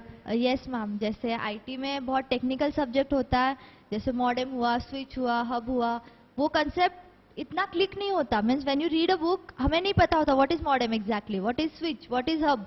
सो we know the simple things like printer and scanner, but modem and all that, so when you see that picture exactly beside it, you exactly understand what modem is. So when you write in the examination, you remember that what how the picture was, what the modem was, and so you can write it in your own words and have some technical words in it so that it gives a proper impression to the examiner. So the pictographic memory helps a lot. Swapnil ji, इसके जवाब से मुझे ये लग रहा है जब हम क्लास में सिखाते हैं हम स्टूडेंट्स के साथ एक ऑडियो कनेक्शन तो जोड़ लेते हैं, बट साथ ही साथ जो हमारी बुक्स में कलर्स है और प्लस पिक्चर्स है, उससे स्टूडेंट का सब्जेक्ट के साथ एक विजुअल कनेक्शन भी जुड़ जाता है, जिसकी वजह से इसको आसान रहा याद रखने ऐसा के वो लिए। इमेजेस भी आपको कभी कभी क्लिक होती थी? यस सर, इमेजेस भी कभी कभी क्लिक होती थी क्योंकि आपने उस बुक को इतनी बार पढ़ा है, एटलीस्ट 3-4 टाइम्स तो देख ही लिया है। मतलब क्लास में ही आपका 3-4 बार हो गया और प्लस घर में जो Yes. हुआ है वो अलग। यस, तो इन ऑल आपका 7 to 8 टाइम्स वही वही वही मैं वही। समझा नहीं कैसे क्लास में 3-4 टाइम्स कैसे, क्या क्या बोला आपने, जरा वापस खुल के बताइए। आम जनता वाला क्लास में 3-4 बार कैसे? हाँ, 3-4 बार ऐसे कैसे? क्योंकि जैसे हम फर्स्ट डे अगर मैम ने कोई चैप्टर सिखाया है तो नेक्स्ट डे मैम उसका कंबाइंड रिवीजन लेके, जो फर्स्ट डे को सिखाया है सेकेंड डे हम जब क्लास में आएंगे उसको रिवाइज करेंगे। थर्ड डे को मैम जो फर्स्ट डे को सिखाया था वो रिवाइज करेंगी, सेकेंड डे को सिखाया था वो रिवाइज करेंगी, फिर थर्ड डे स्टार्ट करेंगी। तो ऐसे करते करते करते करते you have every time fresh in your mind whatever you had studied on the first day, as good as you know the last day. So everything is such fixed in your mind, और एक ऐसा pattern बन जाता है that how the things go, how they are correlated, how you should study them. So एक बहुत अच्छा map बन जाता है माइंड में कि कौन सा कंसेप्ट कैसे रिलेट हो रहा है, किसको कैसे रिलेट हो रहा है, ये सेक्शन के बाद ये सेक्शन क्यों, ये कंसेप्ट क्यों, and so you get to know the concept very well. So वो कंबाइंड रिवीजन का formula it works and it works very fantastically, and so class में 3-4 टाइम्स तो रिवाइज हो ही जाता है, and as I said last में आपको भी तो रिवाइज करना है for self study, so at least you go through तो जो क्लास में जो इतने बार हम लोग क्यूमुलेटिव रिवीजन लेते हैं, यस सर, वो तो पूरा हिंदुस्तान जानता है हम लोग कैसे पढ़ाते हैं कि रिवाइज कराते हैं। कभी कभी लगता है कि इतना गला फड़ के क्यों चिल्ला है ना, क्या क्या जरूरत है। कई बार अंकिता और मैं डिस्कस करते हैं, हर्षद भी बोलता है सर इतना हम लोग करते हैं, कभी कभी रिवाइज करते हैं, हम लोग बोलते हैं ना कल रिवाइज करना, तो कुछ कुछ बच्चे आते भी नहीं है, और जब रिवाइज करते हैं कुछ बच्चों का ध्यान भी नहीं होता। यस सर, क्या आपको लगता है कि और अगर मैं रिवीजन करना बंद कर दूं ना तो मेरी क्लास के 10 से 15 दिन सेव भी हो सकते हैं? यस सर, तो हम लोग कंसेप्ट पढ़ाते हैं फिर रिवाइज कराते हैं, Yes. और रिवाइज भी क्यूमुलेटिव कराते हैं। तो क्या आपको लगता है कि ये सिलसिला चलना चाहिए या बंद कर देना चाहिए? नहीं जरूर चलना चाहिए सर। जैसे हर्षद सर ने पढ़ाया था, वो पूरा जो फर्स्ट चैप्टर होता था उसको रिवाइज करते थे, आधा लेक्चर तो उनका रिवीजन में जाता था, स्टिल ही used to invest that time. तो हमें पता चलता था ये फर्स्ट चैप्टर के बाद ये सेकंड चैप्टर क्यों आया है, why this second chapter, so you know how to correlate the chapters, you know why this chapters are there in your syllabus, and everything is fresh in your mind, you feel like you're studying everything each day, and it gives a new level of confidence. You feel like you're remembering everything right from the first day to the last day, and it works, it really works. मतलब आप जब घर पे पढ़ रही थी Yes sir, तो ऐसा आपको जो क्लासेस की रिवीजन हुई थी, yes sir, क्या उसके से बहुत फायदा मिला? यस सर, बहुत फायदा मिलता है, क्योंकि जब आप सेल्फ स्टडी करने बैठते हो तो अगर आप चार्ट्स बनाने बैठोगे then you have to at least read the concept 2 to 3 times, तब आपको समझेगा कि वो कंसेप्ट क्या है, कैसे इंटरलिंक हो रहा है। And when the professors who themself have gone through the subject at least for, as sir has said he is teaching for 8 years, so उनको उस कंसेप्ट पे ज्यादा ग्रास्प है, then so they can make the better charts, better presentation, and so हमें सिर्फ उनके पास इतना knowledge है, हमें सिर्फ नॉलेज एब्जॉर्व करना है, हमें खुद से कुछ नया नहीं करना पड़ेगा, and if you get something readymade you should make best advantage of it. तो मतलब कि जो तरीके से हम लोग पढ़ा रहे हैं, Yes, जैसे sir. कंसेप्चुअल क्लैरिटी करवा दिया अंकिता जी, जो रिवाइज करते हैं, अगर ऐसे बच्चे अगर निकल जाते हैं तो काम करने का मोटिवेशन मिलता है। नहीं तो कभी कभी दर्शकों से भी बोलना चाहूँ, कभी कभी समटाइम्स यू फील नो कि यार सला रिवाइज भी किसके लिए कर रहे हैं, बच्चों के लिए। सला अगर commercial, let's become commercial only, पैसा ले लो, सारा कॉन्सेप्ट पढ़ा दो, भाड़ में जाए दुनिया, तेरे को पढ़ना तो पढ़ भाई, नहीं तो मत पढ़, मेरा कॉन्सेप्ट पढ़ाने का काम था, मैंने कॉन्सेप्ट पढ़ा दिया, रिवाइज करना तो कर भाई घर पे, नहीं तो मत पढ़। बट आपको जब देखता हूं ना रेखा जी, आप जैसे स्टूडेंट, मैंने आपको पहले भी कहा, अब और रिवाइज कराने का मन करता है। अब लगता है कि यार कई कुछ लोग हैं जिनको पता है कि what is the importance of it. Yes sir, तो I am so happy about it कि आपको ये पढ़ाने के साथ में रिवीजन करने का जो तरीका है इट वर्क्स। तो हम लोग ये करेंगे, जरूर करेंगे। और आपसे कुछ बातें और करना है हमें जो बहुत इंपॉर्टेंट है। अक्सर लोग कहते हैं कि सीए फाइनल के एग्जामिनेशन में और सीए आईपीसीसी के भी एग्जामिनेशन में क्या पूरा पेपर आपने कंप्लीट करना जरूरी है, मतलब 100 मार्क्स का पेपर कंप्लीट करना जरूरी है?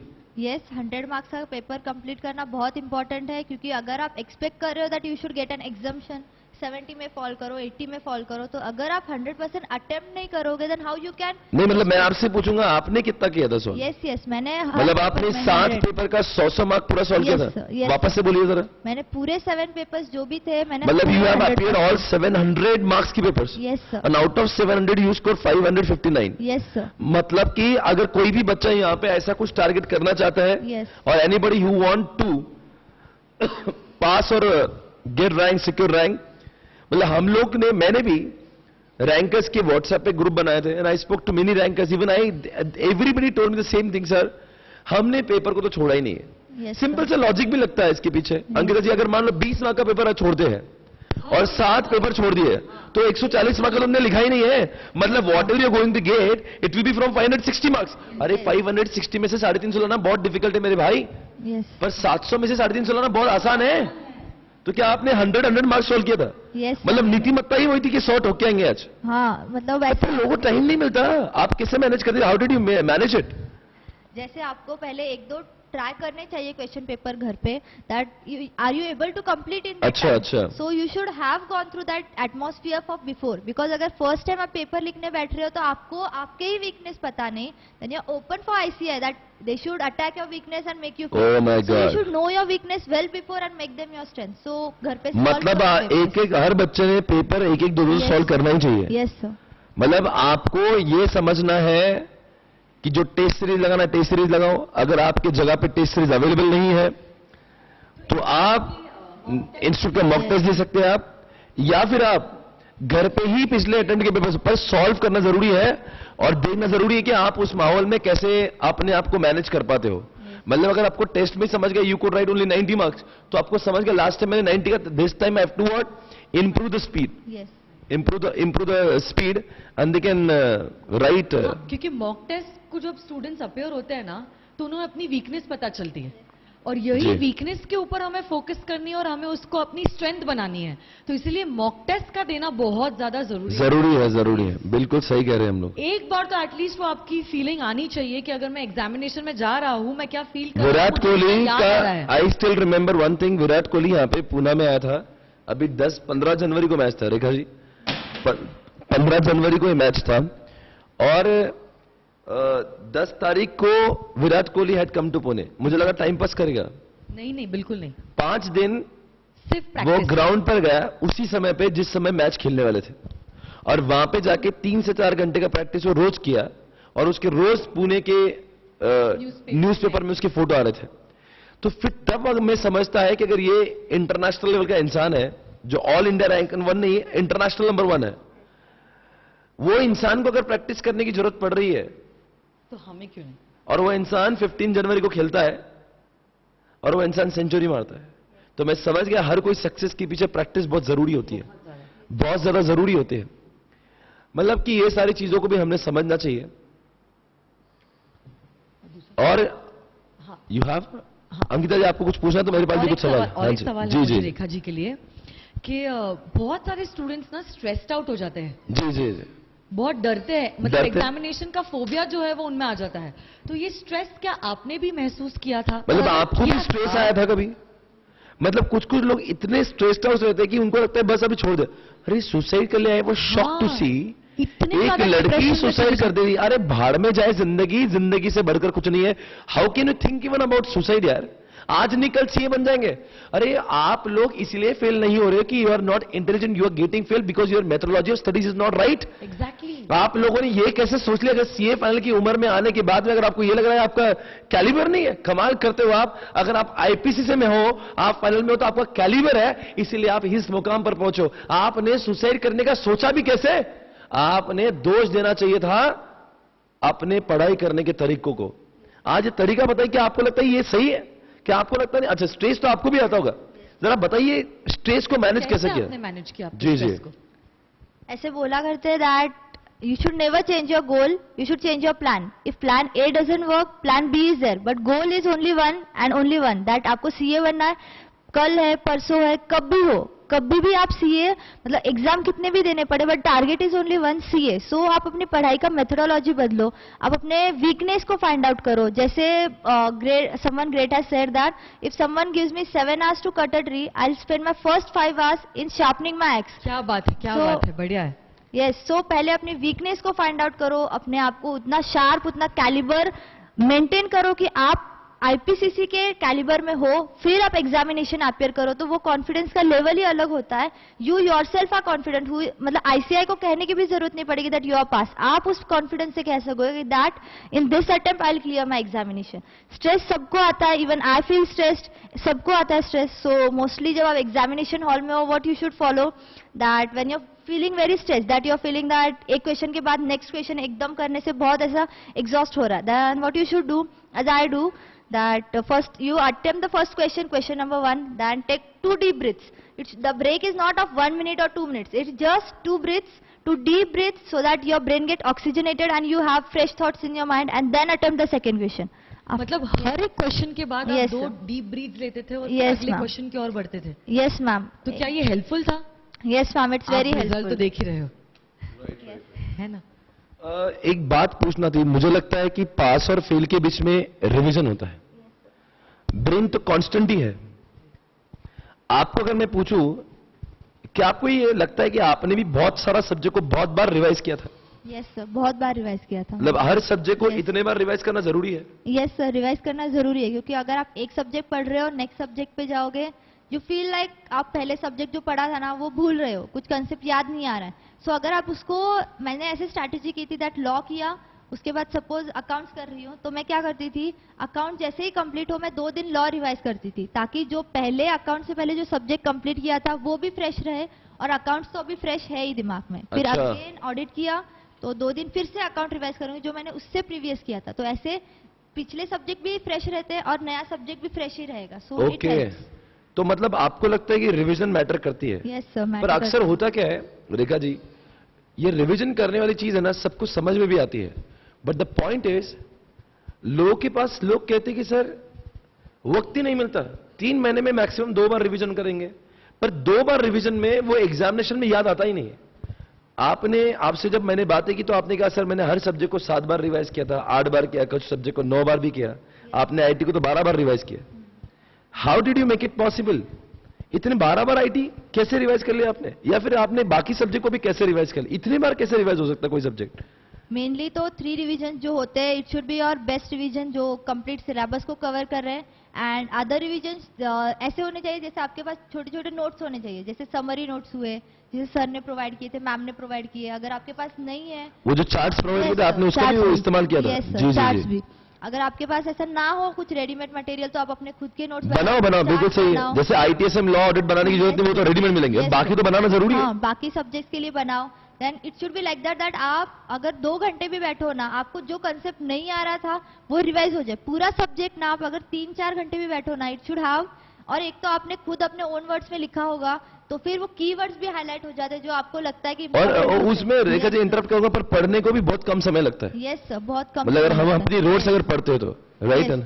तो मतलब आपका क्या एडवाइस रहेगा कि इन्होंने समरी नोट्स बनाना चाहिए? यस सर, समरी नोट्स हर सब्जेक्ट के लिए होना चाहिए. जैसे प्रैक्टिकल के लिए अब आप सम तो नहीं लिख सकते समरी नोट्स में. हाँ जी. राइट दैट कंसेप्ट कि सपोज कोई अकाउंट्स का एक क्वेश्चन कर लिया, एडजस्टमेंट थी, सपोज गुडविल की कोई पार्टनरशिप में एडजस्टमेंट थी, वो आपकी गलत हो रही है, तो आप अपने नोट्स में उस एडजस्टमेंट को लिखिए कि ये गुडविल की एडजस्ट मेरी ऐसे गलत हो गई, इसको ऐसे करना था.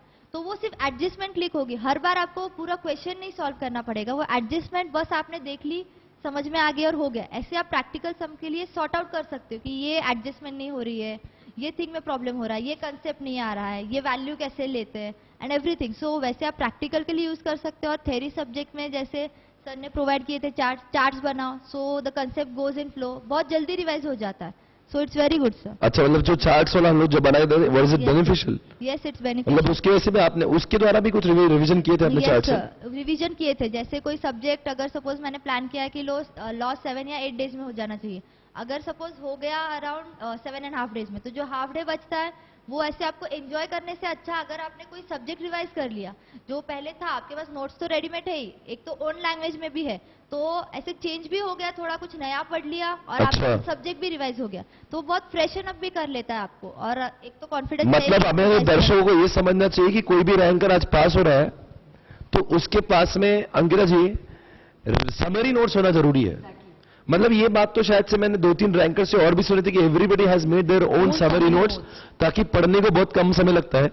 हमने भले ही ये रेडीमेड दी है, पर बच्चों ने भी जिन प्रोफेसर्स ने नहीं दिए, तो उनकी बनाना चाहिए उन्होंने। They should make all the efforts to make summary notes. देखो सीए कोर्स इतना भी ज्यादा डिफिकल्ट नहीं है, एक ही चैलेंज मुझे लगता है सीए में वॉल्यूम ज्यादा है। हाँ, और वो वॉल्यूम हमें मारता है। This is like an ocean. तो और एक ही सबसे बड़ा चैलेंज होता है, वो है समय। क्योंकि आपको इतने सारे सब्जेक्ट सिर्फ 9 मंथ और लिमिटेड समय में करना है। हाँ, तो वही सबसे बड़ा चैलेंज है, और इसी चैलेंज को आप कैसे। अच्छा एक बात बताओ, मतलब 10 या 12 बार पढ़ने के बाद में आईटी, तो आपको आईटी तो एग्जामिनेशन में ऐसा सब रिकॉल हो रहा हो? सामने यस सर, रिकॉल होता है, बिकॉज आपने उसको इतना रिवाइज किया है तो रिकॉल होगा ही। एंड जैसे मैम ने बोला, सब्जेक्ट का वॉल्यूम बहुत ज्यादा है। ऑफ कोर्स आपको बनना क्या है, सीए बनना है ना, अकाउंटेंट नहीं। तो अगर एक थॉट है कि a silent ocean can never build up a skilled sailor, so अगर आपको स्किल्ड बनना है ना तो डिफिकल्टीज तो आएगी, और सीए बनना है आपको, अगर आपको करोड़ों की बैलेंस शीट पे आपकी साइन काम करेगी, तो उस लेवल पे जाना है तो ये हार्डवर्क तो कुछ नहीं। आगे आपकी साइन, आपका ऑटोग्राफ होगी, उस साइन के लिए आपको काम करना है, उस सीए नेम के लिए आपको काम करना है,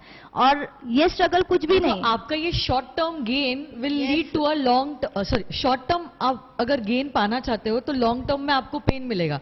बट अगर आप ये शॉर्ट टर्म में पेन में रहोगे, डिफिकल्टीज में रहोगे, और ये डिफिकल्टीज आप पार कर दोगे, तो आप लॉन्ग टर्म में आपको सिर्फ गेन ही गेन मिलेगा। तब ये चॉइस आपका है कि आपको अभी मजे करने हैं और बाद में मेहनत करनी है, या अब आपको मेहनत करनी है और बाद में मजे करने हैं, है ना? Yes ma'am, yes ma'am, it's absolutely true. एक सवाल है, और आपके इस सक्सेस में एसपीसी ने कैसा कंट्रीब्यूट किया?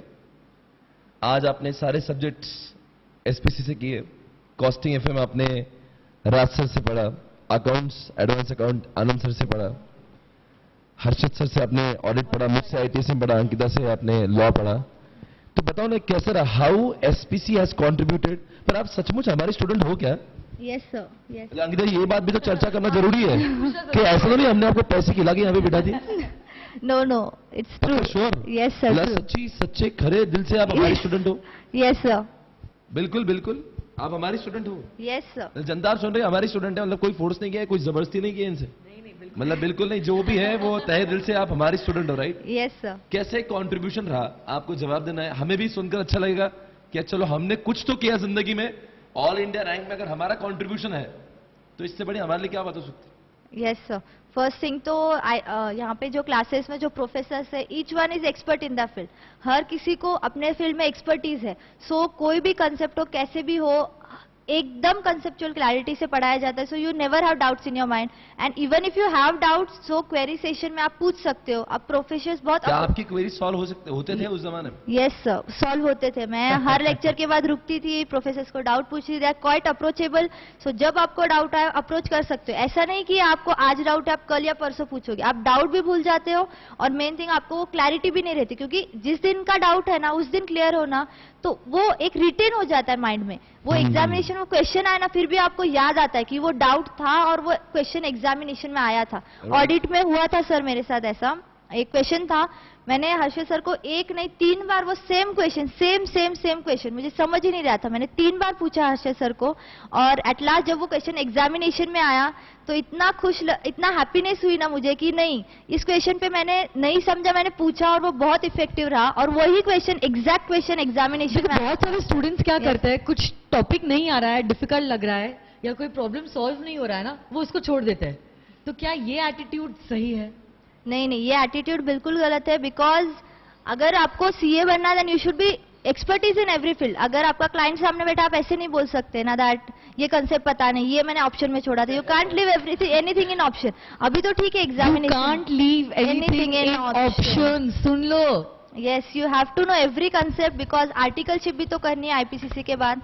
इंटरव्यू में किसी ने पूछ लिया तो you can't answer in such a way that I had left this in option, so I can't answer it, ask me another question.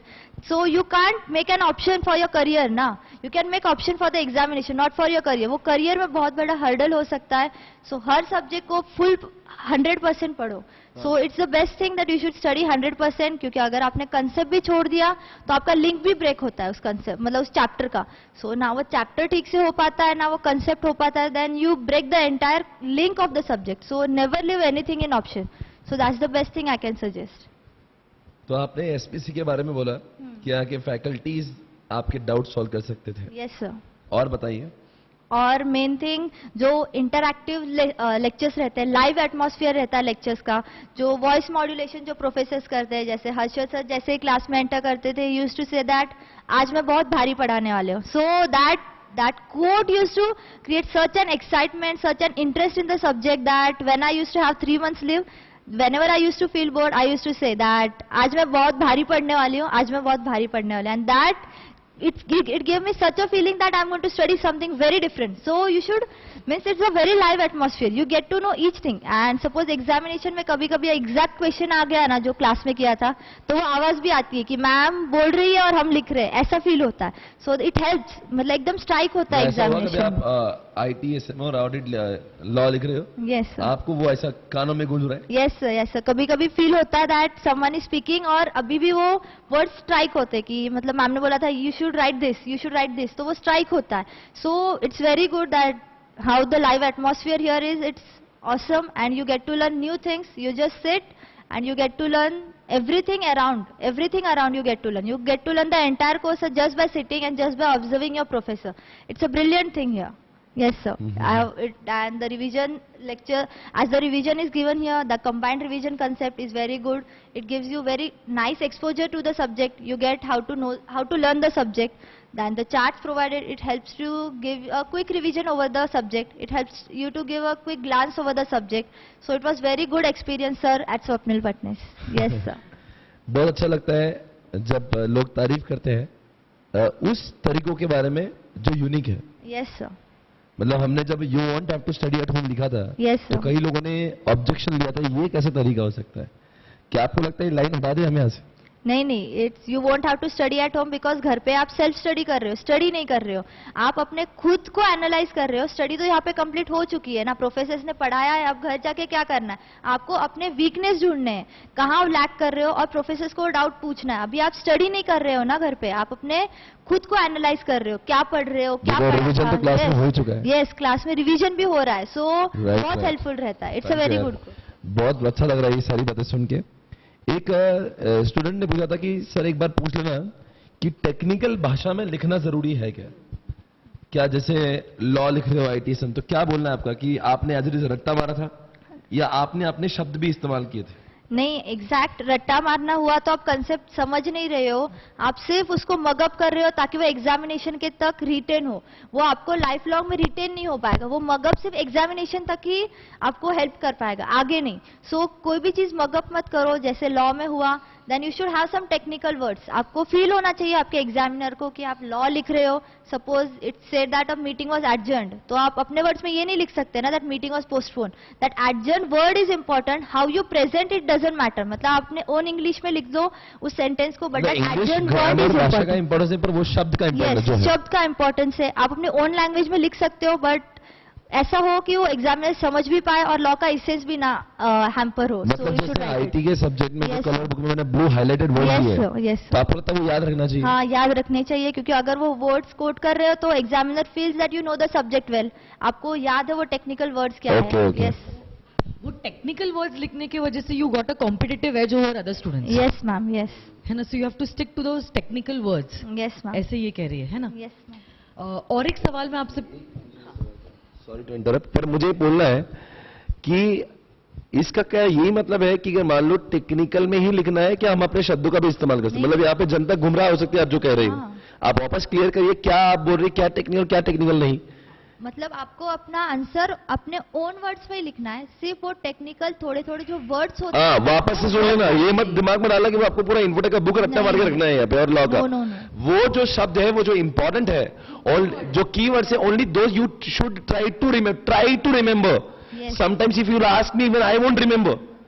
So it does not mean you are not supposed to write in the examination. You can write in your, you can produce answers in your own words. There's no problem. But try to recall those words to get better score. Yes. Right? Yes, Yeah, sir. this is what you want to say. Yes, sir. This is एक what I सवाल want to पूछना say. था कि भाई आप कितने देर एक दिन में पढ़ती थी?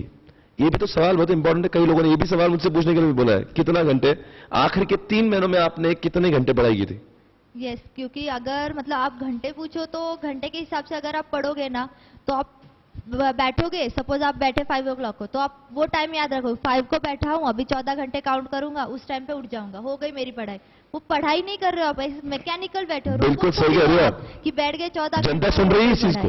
हाँ जी. सो आप अपने जो भी सिलेबस है उसको चैप्टर वाइज डिवाइड करो. जैसे अब अगर आप सपोज लॉ लेके बैठे हो या टैक्स लेके बैठे हो, जो भी सब्जेक्ट लेके बैठे हो, एक माइंड में पहले ही दिन जैसे आप सब्जेक्ट स्टार्ट कर रहे हो एक प्लान बना लो रफ कि ये सब्जेक्ट कितने दिनों में कंप्लीट करना है, एक दिन में क्या पढ़ूंगी, सेकेंड डे क्या पढ़ूंगी, थर्ड डे क्या पढ़ूंगी, वो एक प्लान होना चाहिए आपके माइंड में. सो अगर उस दिन वो प्लान कंप्लीट हो जाए ना, you should make a plan. आपको पता है ना आपकी कैपेसिटी कितनी, कितना बैठ सकते हो, कितना पढ़ सकते हो. So according to your capacity you should make the plan कि नहीं इस दिन में ये सब्जेक्ट कंप्लीट करना ही है. जैसे मैंने बोला है 1.5 मंथ्स में कंप्लीट करना है आपको एक रिवीजन.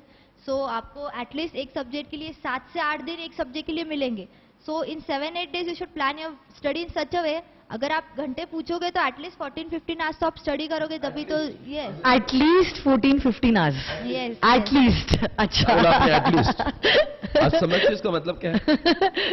या बच्चे की गर्लफ्रेंड है, उसका बॉयफ्रेंड है, उनके उसका movies है, व्हाट्सएप है, उसका व्हाट्सएप है, Facebook है. आप कमाल करती हो. मतलब हम लोग सारी जिंदगी छोड़ दे तुम्हारे सीए के लिए. उसका परिवार है, उसका बर्थडे है, उसकी दिवाली उसकी गर्लफ्रेंड है, होली है, उसकी मूवीज है, उसका क्रिकेट भी तो है, क्रिकेट के मैचेस देखना है उसको. मतलब सारी छोड़ दे आपके सीए के लिए. और 14 घंटे पढ़े. 14 घंटे एटलीस्ट. आप गलत रास्ते पे लगा रही हो लोगों को. 14 घंटे से बोलने की बात होती है. Jokes apart, hats off. 14 घंटे पढ़ना क्या और आपने सैक्रिफाइस है इसका. हाँ, जो सैक्रिफाइस किया है इट हैज रीपेड टुडे ना. यस. अच्छा, 14 आवर्स तो आप दिन भर में पढ़ती थी, बट मुझे ये बताओ कि एक सिटिंग में आप कितने आवर्स पढ़ती थी, मतलब At a कितने stretch. समय के बाद ब्रेक लेना जरूरी है?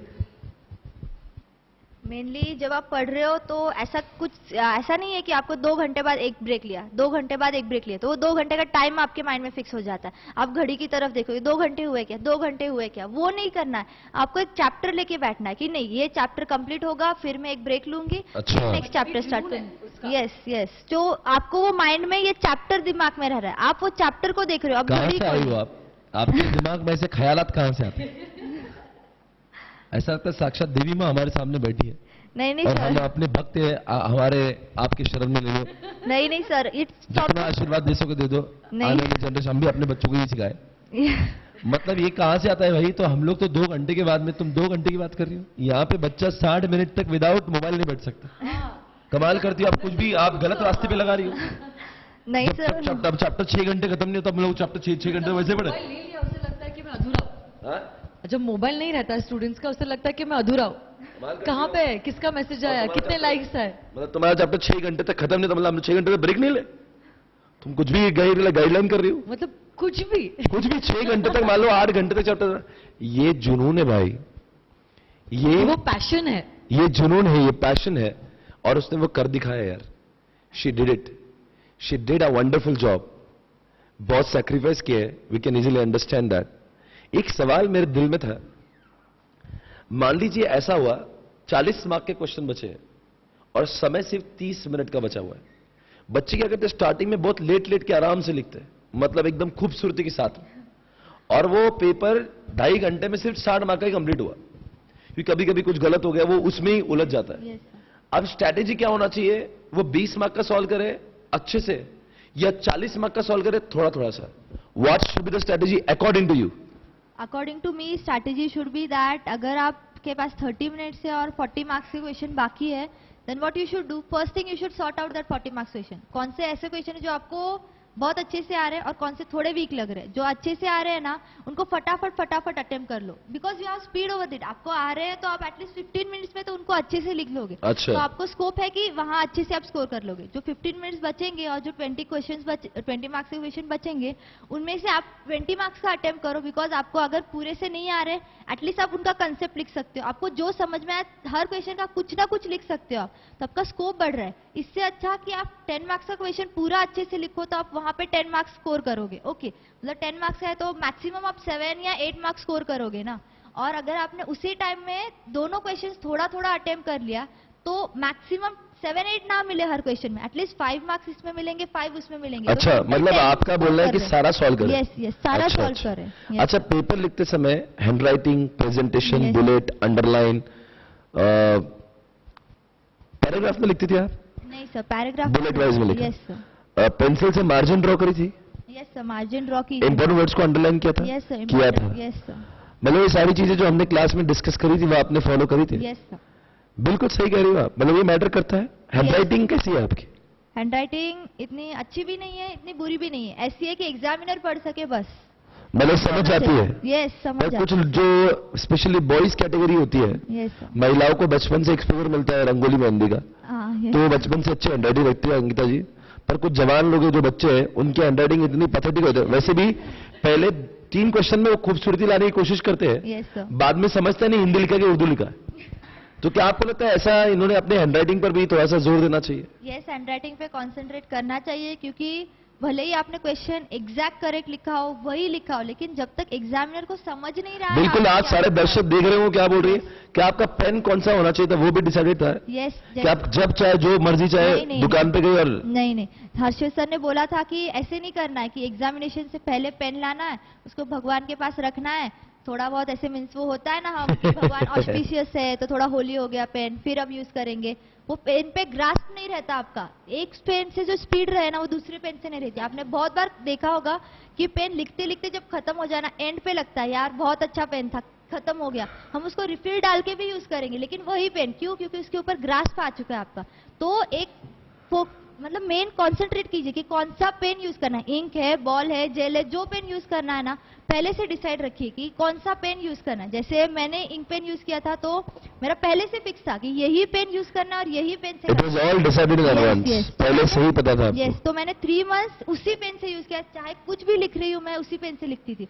तो एक ग्रास्प आ जाता है पेन पे, तो उस पेन से जो स्पीड रहती है ना आपकी, वो दूसरे पेन से नहीं आ पाती। सो you should have decided everything, सब कुछ प्लान होना चाहिए। जब तक आप प्लान करके नहीं करोगे ना तो एग्जामिनेशन में स्पीड भी नहीं आती, अलग पेन से अलग ग्रिप आती है, तो आपको वो लिखने में कंफर्टेबल नहीं होता। आप हैंडराइटिंग पे कंसंट्रेट कर रहे हो और फिर वो आपको डिस्ट्रैक्शन फील होता है एग्जामिनेशन में। सो मतलब वो भी आपको लगता है मैटर करता है? मैटर करता है। कैल्सी भी आपका पहले से डिसाइड था? कैल्सी भी डिसाइड होता है, क्योंकि अगर आपने नया कैल्सी यूज किया ना, मतलब अगर आप नया कैल्सी यूज करोगे ना तो ऐसा फील होता है कि ये बटन कहाँ था उसका। हाँ, बहुत बार कीज exactly. अलग होते, कीज अलग होते। मतलब यहाँ पे देखो ये स्ट्रैटेजी है, Yes. पेन डिसाइडेड है, Yes. प्लान डिसाइडेड है, मैटर करती है भाई। एग्जामिनेशन में कैल्सी बंद हो गया या फिर मान लो आपका पेन कुछ नया आ गया, yes it affects on your speed, Yes. It has a bad impact on efficiency. Yes, जैसे तो बिल्कुल सही कर रही हो आप। जैसे आनंद सर बोलते हैं कि सीए का तो वेपन्स है अपना कैलकुलेटर और अपना पेन। सो अगर आपने वेपन्स को ही नहीं समझ रहे हो तो आप क्या अपना मतलब अपनी फाइट लड़ोगे? अभी आनंद सर की बात ही निकाली तो आनंद सर का क्या आपको तरीका अच्छा लगा, क्या कैसे हाउ इट वाज बेनिफिटेड, क्या लगता है आनंद सर क्या अच्छा पढ़ाते हैं? आनंद सर बहुत अच्छे से पढ़ाते हैं, उनकी कंसेप्चुअल क्लैरिटी जो रहती है ना सब्जेक्ट की वो ऑसम है। वो सिर्फ ये नहीं बताएंगे कि ये एंट्री कैसे पास करनी है, he will even tell you the reason behind it कि गुडविल की एडजस्टमेंट की है तो क्यों की है, इस एडजस्टमेंट में क्या डिफरेंस था, पहले जो एडजस्टमेंट की थी उसमें क्या डिफरेंस था, क्यों ये दोनों एडजस्टमेंट डिफरेंट हो रही। तो बिकॉज आपके जो स्कोर है, yes sir, you scored how much in accounts? In accounts I scored 86 and in advance accounts it was 90 sir. क्या बात है, 86 एंड 90, ये बहुत बड़ी बात है। यस सर, और you scored wonderful in this 2 subjects, तो मतलब the coaching worked. Yes sir. और आनंद सर ने बोला था कि बहुत बच्चे एएस को सीरियस नहीं लेने थे, तो फिर आनंद सर ने भी बोला था और इवन हर्षद सर ने बोला था that you should focus on your as very well, because 20 marks का अकाउंट्स में एएस आता है, 20 मार्क्स का एडवांस अकाउंट्स में एएस आता है एंड 20 मार्क्स ऑडिट में भी आता है एएस। हाँ जी, हाँ जी। तो फिर ये तो एग्जाम्शन का सब्जेक्ट हो गया ना आपका। अगर आप एएस को साइड में ले रहे हो तो अकाउंट्स का मतलब मेन क्रक्स ही भूल रहे हो ना आप। जैसे आप बैलेंस शीट शेड्यूल 3 का सॉल्व कर रहे हो तो कंपनी अकाउंट में भी ये चीज यहाँ क्यों, यहाँ की, उसके पीछे भी रीजन एएस होता है ना, डेप्रिसिएशन के पीछे रीजन एएस है। तो एएस अगर आप अच्छे से करोगे, थ्योरी अच्छे से पढ़ोगे ना, तो आपके प्रैक्टिकल में बहुत हेल्पफुल रहता है। सो एएस अच्छे से किया करो अकाउंट्स में। And the main thing is that practical, जैसे मैंने बोला कोई एडजस्टमेंट ट्रिकी है तो नोट डाउन करो उसको, मतलब बुक में ही मार्क करके रखो उस एडजस्टमेंट को, जैसे आपको कंफर्टेबल हो वैसे। अकाउंट जैसे और कॉस्टिंग जैसे सब्जेक्ट को छोटा कैसे किया जाए, मतलब how did you make it short? मैंने उसको छोटा ऐसे किया था कि जस्ट मैंने 1.5 मंथ्स की रिवीजन की थी, तो मैंने सब डिटेल में, मतलब पहले तो पढ़ा ही था जब क्लासेस चल रहे थे, उसके बाद तब तो मैंने मार्क करके ही रखा था।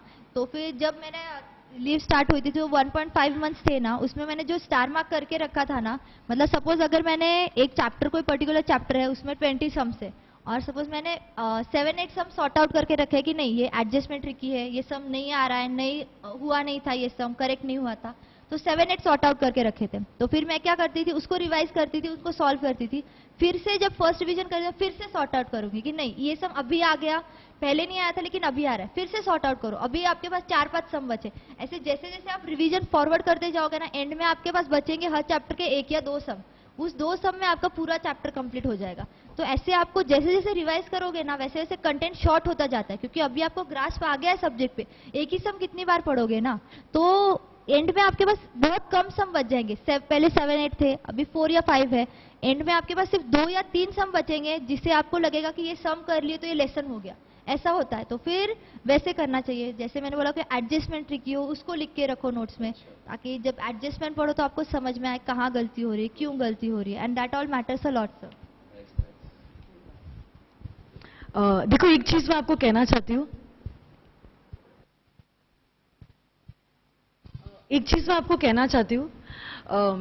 भारत देश में हम लोग कहते हैं कि खानदान का नाम जो है वो तो सिर्फ लड़के ही रोशन करते हैं, लड़के ही आगे लेके जाते हैं, बट आपने जो कर दिखाया है it is totally an exceptional thing.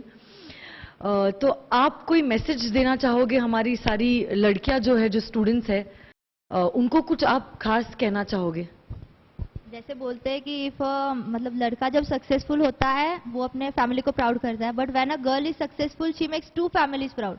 सो हम पे ज्यादा रिस्पॉन्सिबिलिटी, अगर हम सक्सेसफुल है तो हम 2 फैमिलीज को प्राउड फील करा रहे हैं, बहुत बड़ी रिस्पॉन्सिबिलिटी होती है हम पे। और एक एज लिमिट भी आ जाती है गर्ल्स का केस हुआ तो, दैट एटलीस्ट 25-26। तो जितना जल्दी आप सीए कंप्लीट करोगे you will be help, means आप अपनी सैलरी जो भी है वो अपने पेरेंट्स को दे पाओगे। ऐसा नहीं कि आप अपने इन लॉज को ही हेल्प करो, जिन्होंने आपके लिए इतना सैक्रिफाइस किया, इतना कंट्रीब्यूट किया, उनके लिए कुछ तो आपकी रिस्पॉन्सिबिलिटी बनती है ना। तो जल्दी सीए करोगे तो उनको कुछ मतलब सेटिस्फैक्शन दे पाओगे, दैट उनके एफर्ट्स वर्थ लाए, उनकी जो सैक्रिफाइसेस थे वो वर्थ लाए, उन्होंने जो सैक्रिफाइस किया ना वो आप उनको रिटर्न करो, उन्होंने जो आपके लिए किया ना उनको ऐसा फील कराओ that no whatever they have had done for you, it is worth for them. Yes, right. It is worth. So right, you should, मतलब वो गर्ल्स पे एक लिमिटेशन आती है, then so you should work hard. और that's the best thing that I can suggest, that complete your CA as soon as you can and help your parents financially or any, means if that, the best thing is not financially, that satisfaction when you become a CA, it's great, that smile on your parents face is great, and so I would suggest this thing, that as soon as you can do, make them proud. और आपकी juniors in general, सिर्फ लड़कियां नहीं, boys girls दोनों भी, जो भी आपके जूनियर्स है, जो भी आपको इस वक्त आज देख रहे हैं, उन लोगों के लिए आप कुछ खास मैसेज देना चाहोगे? मैं सिर्फ ये कहना चाहूंगी दैट आपसे बहुत एक्सपेक्टेशंस रहती है, सो फैमिली की रहती है, आपके टीचर्स हो, प्रोफेसर्स हो, पेरेंट्स हो, आपके फ्रेंड्स भी रखते हैं आपसे एक्सपेक्टेशंस, क्योंकि आप सीए कर रहे हो, then they have that expectations कि नहीं मेरा फ्रेंड सीए कर रहा है, मेरा फ्रेंड सीए कर रहा है, और जब आप उनको बोलते हो ना मैं फेल हो गया, it hurts a lot. Professors को करता है, पेरेंट्स को करता है, उनकी एक्सपेक्टेशंस हर्ट होती है, उनके डिजायर्स हर्ट होते हैं। और सेकेंड अटेम्प्ट, मतलब second attempt is not bad, but लेकिन वो एक होता है ना, हम अपना कॉन्फिडेंस लूज कर जाते हैं, तो think about them, won't they lose their confidence. So ऐसा मैं सिर्फ ये सजेस्ट करना चाहूंगी that realise that everyone is dependent on you, हर कोई आपके बारे में सोच रहा है, सो अकेले नहीं हो आप जो ये सीए के लिए एक्सपेक्ट कर रहा है, it's a dream of your family, of your professor, सब लोग आपके लिए एक्सपेक्ट कर रहे हैं, and so return them the worth they deserve, and so just hard work, just ये प्रायोरिटाइज कर दो, अभी ये 3 मंथ्स की सीए ये आपकी प्रायोरिटी है, फिर रेस्ट ऑफ द लाइफ आप सबकी प्रायोरिटी बन जाओगे, सो दैट्स द थिंग। देखो इसने जो कहा है एकदम सही है. The first attempt is the best attempt. Yes ma'am. ये ऐसा क्यों है? क्योंकि फर्स्ट अटेम्प्ट में स्वप्निल जी आपको 9 मंथ्स कंप्लीट मिलते हैं. यस आप खुद देखिए, अगर पहला अटेम्प्ट आप क्लियर नहीं करते हो, क्या होता है, रिजल्ट आते आते ऑलरेडी 2-2.5 महीने निकल चुके हैं, और उसके बाद रिजल्ट के बाद you have only 2-2.5 months remaining.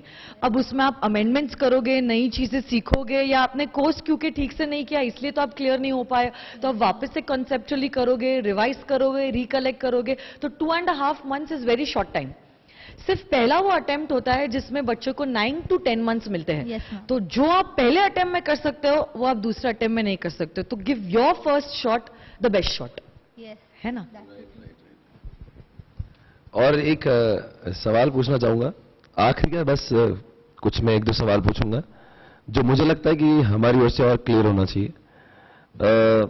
एक बात बताओ, चलिए एक बात जो मुझे बहुत देर से मेरे दिमाग में थी, अंकिता जी, एक ऐसा प्लेटफॉर्म आज मिला है रेखा जी को कि रेखा जी अपने मन की बात कर रही है. शायद से वही बात अपने पेरेंट्स को कभी आमने सामने कह ना पाए, तो मैं चाहूंगा इस माध्यम से वो अपने पापा और मम्मी से बात करें. शायद से ये लेक्चर जब वो देखेंगे तो समझ जाएंगे उनकी बेटी उनके लिए क्या फील करती. कभी होता है ऐसे कि बेटी चाहती बहुत कुछ है बट बोल नहीं सकती अपने माँ बाप को डायरेक्टली कि मैं उनके लिए क्या फील करती हूँ. तो रेखा जी आपको एक मौका मिल रहा है आज अपने मम्मी पापा से बात करने के लिए. आपको उनके लिए कुछ मैसेज देना है. क्या आपको लगता है उनके बारे में, what do you feel? Mainly जब वो 9 मंथ्स का पीरियड होता है ना, तो बहुत सैक्रिफाइस करते हैं. जैसे मॉम रात देर तक जगती थी, 1 o'clock 2 o'clock जब तक मैं पढ़ती थी, she used to sit beside me, she used to make coffee for me. सुबह कभी उठूं, जब भी उठती थी, चाहे कितने भी बजे हो, वो उठती थी मेरे मतलब मेरे पास बैठती थी, that she should not fall asleep.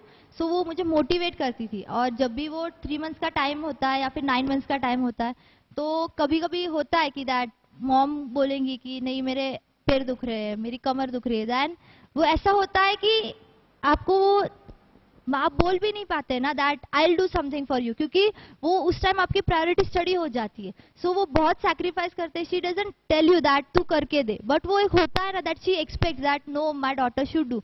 But लेकिन उनके जो सैक्रिफाइसेस होते हैं ना, जो हमारे स्टडी के लिए करते हैं, that's the best thing they can, मतलब बहुत मतलब सैक्रिफाइस. ऐसा कभी हुआ कि आपकी मम्मी तकलीफ में है और आप पढ़ाई कर रहे हो, तो आपका मन तो यस सर जाता होगी मैं मेरी माँ की मदद करूं मैं यस जाकर. Sir yes sir.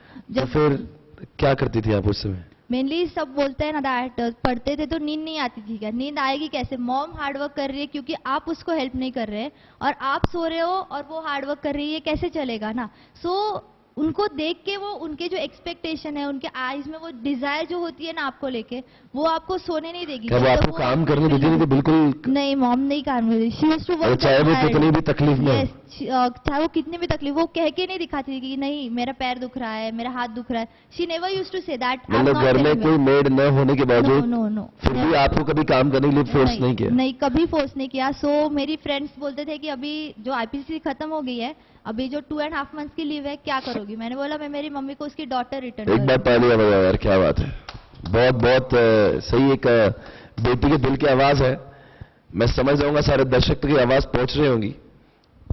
मतलब जो आपकी सोच है ना, हेड्स ऑफ. मतलब ये एक सोच होती है कि मैं पास होके क्या करूंगी, मैं बेटी बन के दिखाऊंगी.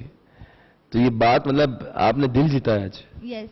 मतलब मैं चाहूंगा यहाँ पे बैठे हर इंसान ने सीखने जैसी बात है. The parents who have lost their entire life just for our satisfaction, it's our time to give them back. Yes sir, it's definitely true. और डैड ने जैसे आईपीसी की क्लासेस बहुत लेट होते हैं, जैसे सुबह 7 o'clock, रात को अराउंड 7 o'clock तक होते हैं, कभी एक्स्ट्रा लेक्चर्स हुए तो 8 तक भी जाते हैं. Then you don't have that मतलब ट्रैवलिंग के लिए मीडिया नहीं रहता कभी कभी. तो पापा ने बोला that I will buy a scooty for you. तो मैंने बोला, then father said a second hand और a new one. I said मैं सेकंड हैंड चीज यूज नहीं करती, I want a new one. पापा ने आज तक अपने लिए कभी भी कोई नई कार नहीं खरीदी. Car second hand, bike second hand, लेकिन फर्स्ट टाइम मेरे एक बार बोलने पे that I need a new one, उन्होंने फर्स्ट टाइम मेरे लिए एक न्यू स्कूटी खरीदी. First time it was the first vehicle which was a not a second hand, a new one. And जब वो डिजायर होती है ना कि नहीं मेरी बेटी के लिए ये करके दिखाऊं, that she will return me something. वो रिटर्न उनको फाइनेंशियल नहीं चाहिए, दे जस्ट नीड दैट वो अपने ड्रीम्स फुलफिल कर लेना. That's the thing that they need. And जो आज आईपीसीसी रैंक 1 है, I can see that pride in the face. that happiness in the face, that satisfaction in the face. I'm very happy that at least I'm able to return what they had done for me. I can't return it 100%, but at least 5% of it, at least that thing is worth. So work hard. मतलब आपको आज कैसा महसूस होता है कि आप मतलब पेरेंट्स की वो सारी जो सैक्रिफाइस है, मतलब मुझे लगता है कि आपने जो किया है बहुत सही किया है कि now you are having 3 years more to do whatever things you wanted actually, क्योंकि पढ़ाई करते समय यू डोंट गेट टाइम कि आपने पेरेंट्स को ये करना चाहिए वो करना चाहिए, but now you are getting time. Are you spending time with them? Yes sir, मेरी यंगर सिस्टर है जो अभी 3rd standard में ही है.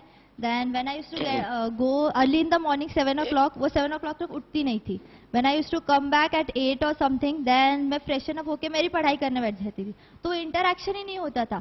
Then whenever at least on Sunday जब मैं घर होती थी, she used to be very happy. आज मेरी sister घर पे है, then she used to be very happy. वो एक feeling होती है ना, तो मैंने ये decide किया था 2.5 months जो है ना, तो मुझे मेरी family के साथ spend करने, क्योंकि उन्होंने मेरे लिए जो sacrifice की है ना, वो कोई नहीं कर सकता. फ्रेंड्स ये सब मिल जाएंगे, लेकिन जो फैमिली का सपोर्ट रहता है, अगर आप फेल भी होते हो ना, फिर भी वो आपको नहीं कहेंगे मुंह पे that you failed in my desires, मेरी एक्सपेक्टेशंस पे फेल हो गया तू. They will feel it in the mind but never say it on your face.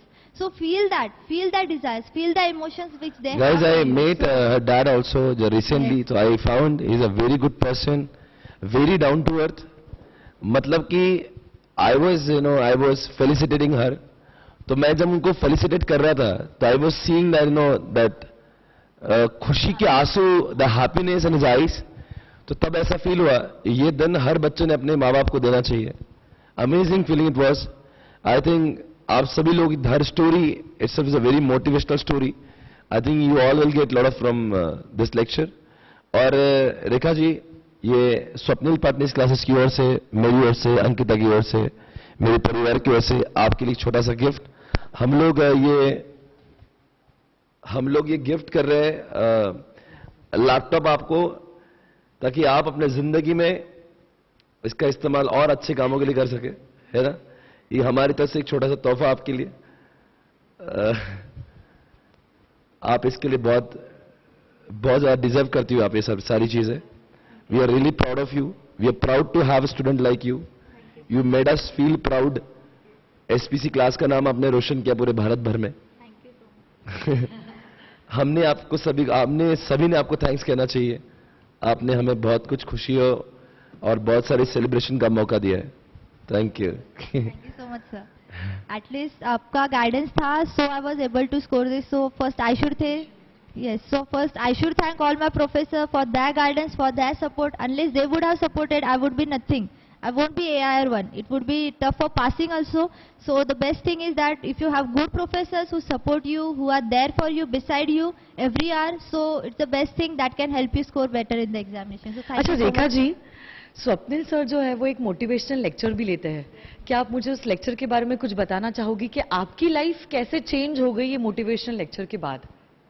वो मोटिवेशनल लेक्चर जो सर लेते हैं, मैंने अटेंड किया था, तब almost I was done with my group 1 study. मतलब ग्रुप 1 के जो क्लासेस थे, I was done with them. So पढ़ाई करते थे, लेकिन वो एक होता ना डिजायर, दैट कनेक्ट, दैट क्यों कर रहे हो सीए, क्या रीजन है सीए के लिए, that reason was missing. That excitement वो होता ना, एंथुजियाज्म वो अंदर से आता है, दैट नहीं सीए है. वो एक एंथुजियाज्म जो जिस दिन मैंने सर का मोटिवेशनल लेक्चर अटेंड किया, उस दिन लगा कि नहीं, हम क्यों कर रहे हैं सीए, क्या रीजन है, क्या एक्सपेक्टेशंस है, कैसे हमारे फैमिली के एक्सपेक्टेशंस है हमसे. तो वो एक रीजन मिलता है आपको सीए करने के लिए. So it was amazing sir. And जब लेक्चर के एंड में सर के डैड आए थे, sir invited that dad on the dais. And जब उनके डैड आए थे, that time I had a dream that एक दिन ऐसा कुछ करूं कि मेरे डैड भी डायस पे आए. इट वाज मेरे रीजन से वो डायस पे आए, he should be felicitated. And I was very thankful to sir कि सर ने मेरे डैड को इनवाइट किया था डायस पे. And it was a very proud feeling that मेरे डैड डायस पे समवन. सही है, क्या बात है. एक बार जोरदार तालियां रेखा जी के लिए.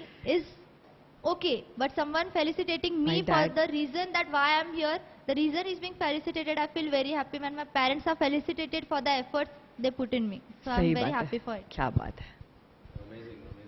बहुत अच्छा लगा आपसे बात करके. It's really an inspiration for everybody in India.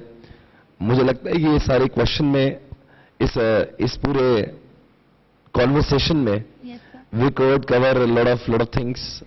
And I think मैंने और अंकिता ने वो सारे सवाल कवर किए हैं and I think it will help you out to make your career bright. करते कि ये लेक्चर जो है आपको फायदेमंद रहे और आप इसका 100% जो है वो यूटिलाइज करो. या यूटिलाइज करें और बहुत बहुत शुभकामनाएं आपको.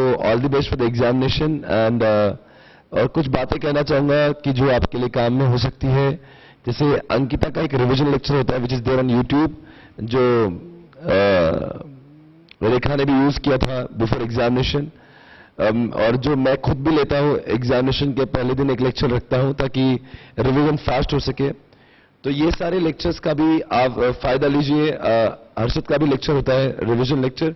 सो दो यू आर अनेबल टू, मतलब कि अगर आप यहाँ पे आके इन द क्लास अगर आप नहीं कर सकते हो तो you can take the advantage of such lectures. So आपको समझ में आएगा और भी अच्छी तरीके से जो आपने समझा है सब्जेक्ट को. So I will advise you all to watch those lectures. And my motivational lectures are always I am uploading on YouTube, so please subscribe my YouTube channel. आपको बहुत इस तरह के और भी बहुत सारी मोटिवेशनल चीजें आपको मालूम चलेगी. रेखा जी जैसे जितना ज्ञान मिला है आपको, ऐसे और भी ज्ञान आपको आपके जिंदगी में मिलते रहेंगे. तो प्लीज सब्सक्राइब दिस चैनल. आपको नीचे जो दिख रहा है वहां पे उसको सब्सक्राइब पे क्लिक कर दीजिए. मुझे बहुत अच्छा लगेगा. और जब भी मैं कुछ नई चीज अपलोड करता हूं, चाहे वो अमेंडमेंट्स हो, चाहे मोटिवेशन हो, या कोई भी बहुत सारी अच्छी अच्छी चीजें रिवीजन की होती है, you will be always getting the notification for things which I upload on YouTube. और बहुत बहुत एक बार तालियां रेखा जी के लिए. थैंक यू इस शो पे आने के लिए, इस शो की शोभा बढ़ाने के लिए. Thank you very much. Thank you very much everyone. Stay inspired, stay blessed and all the best. All the best. Thank you very much guys. Take care. Bye bye.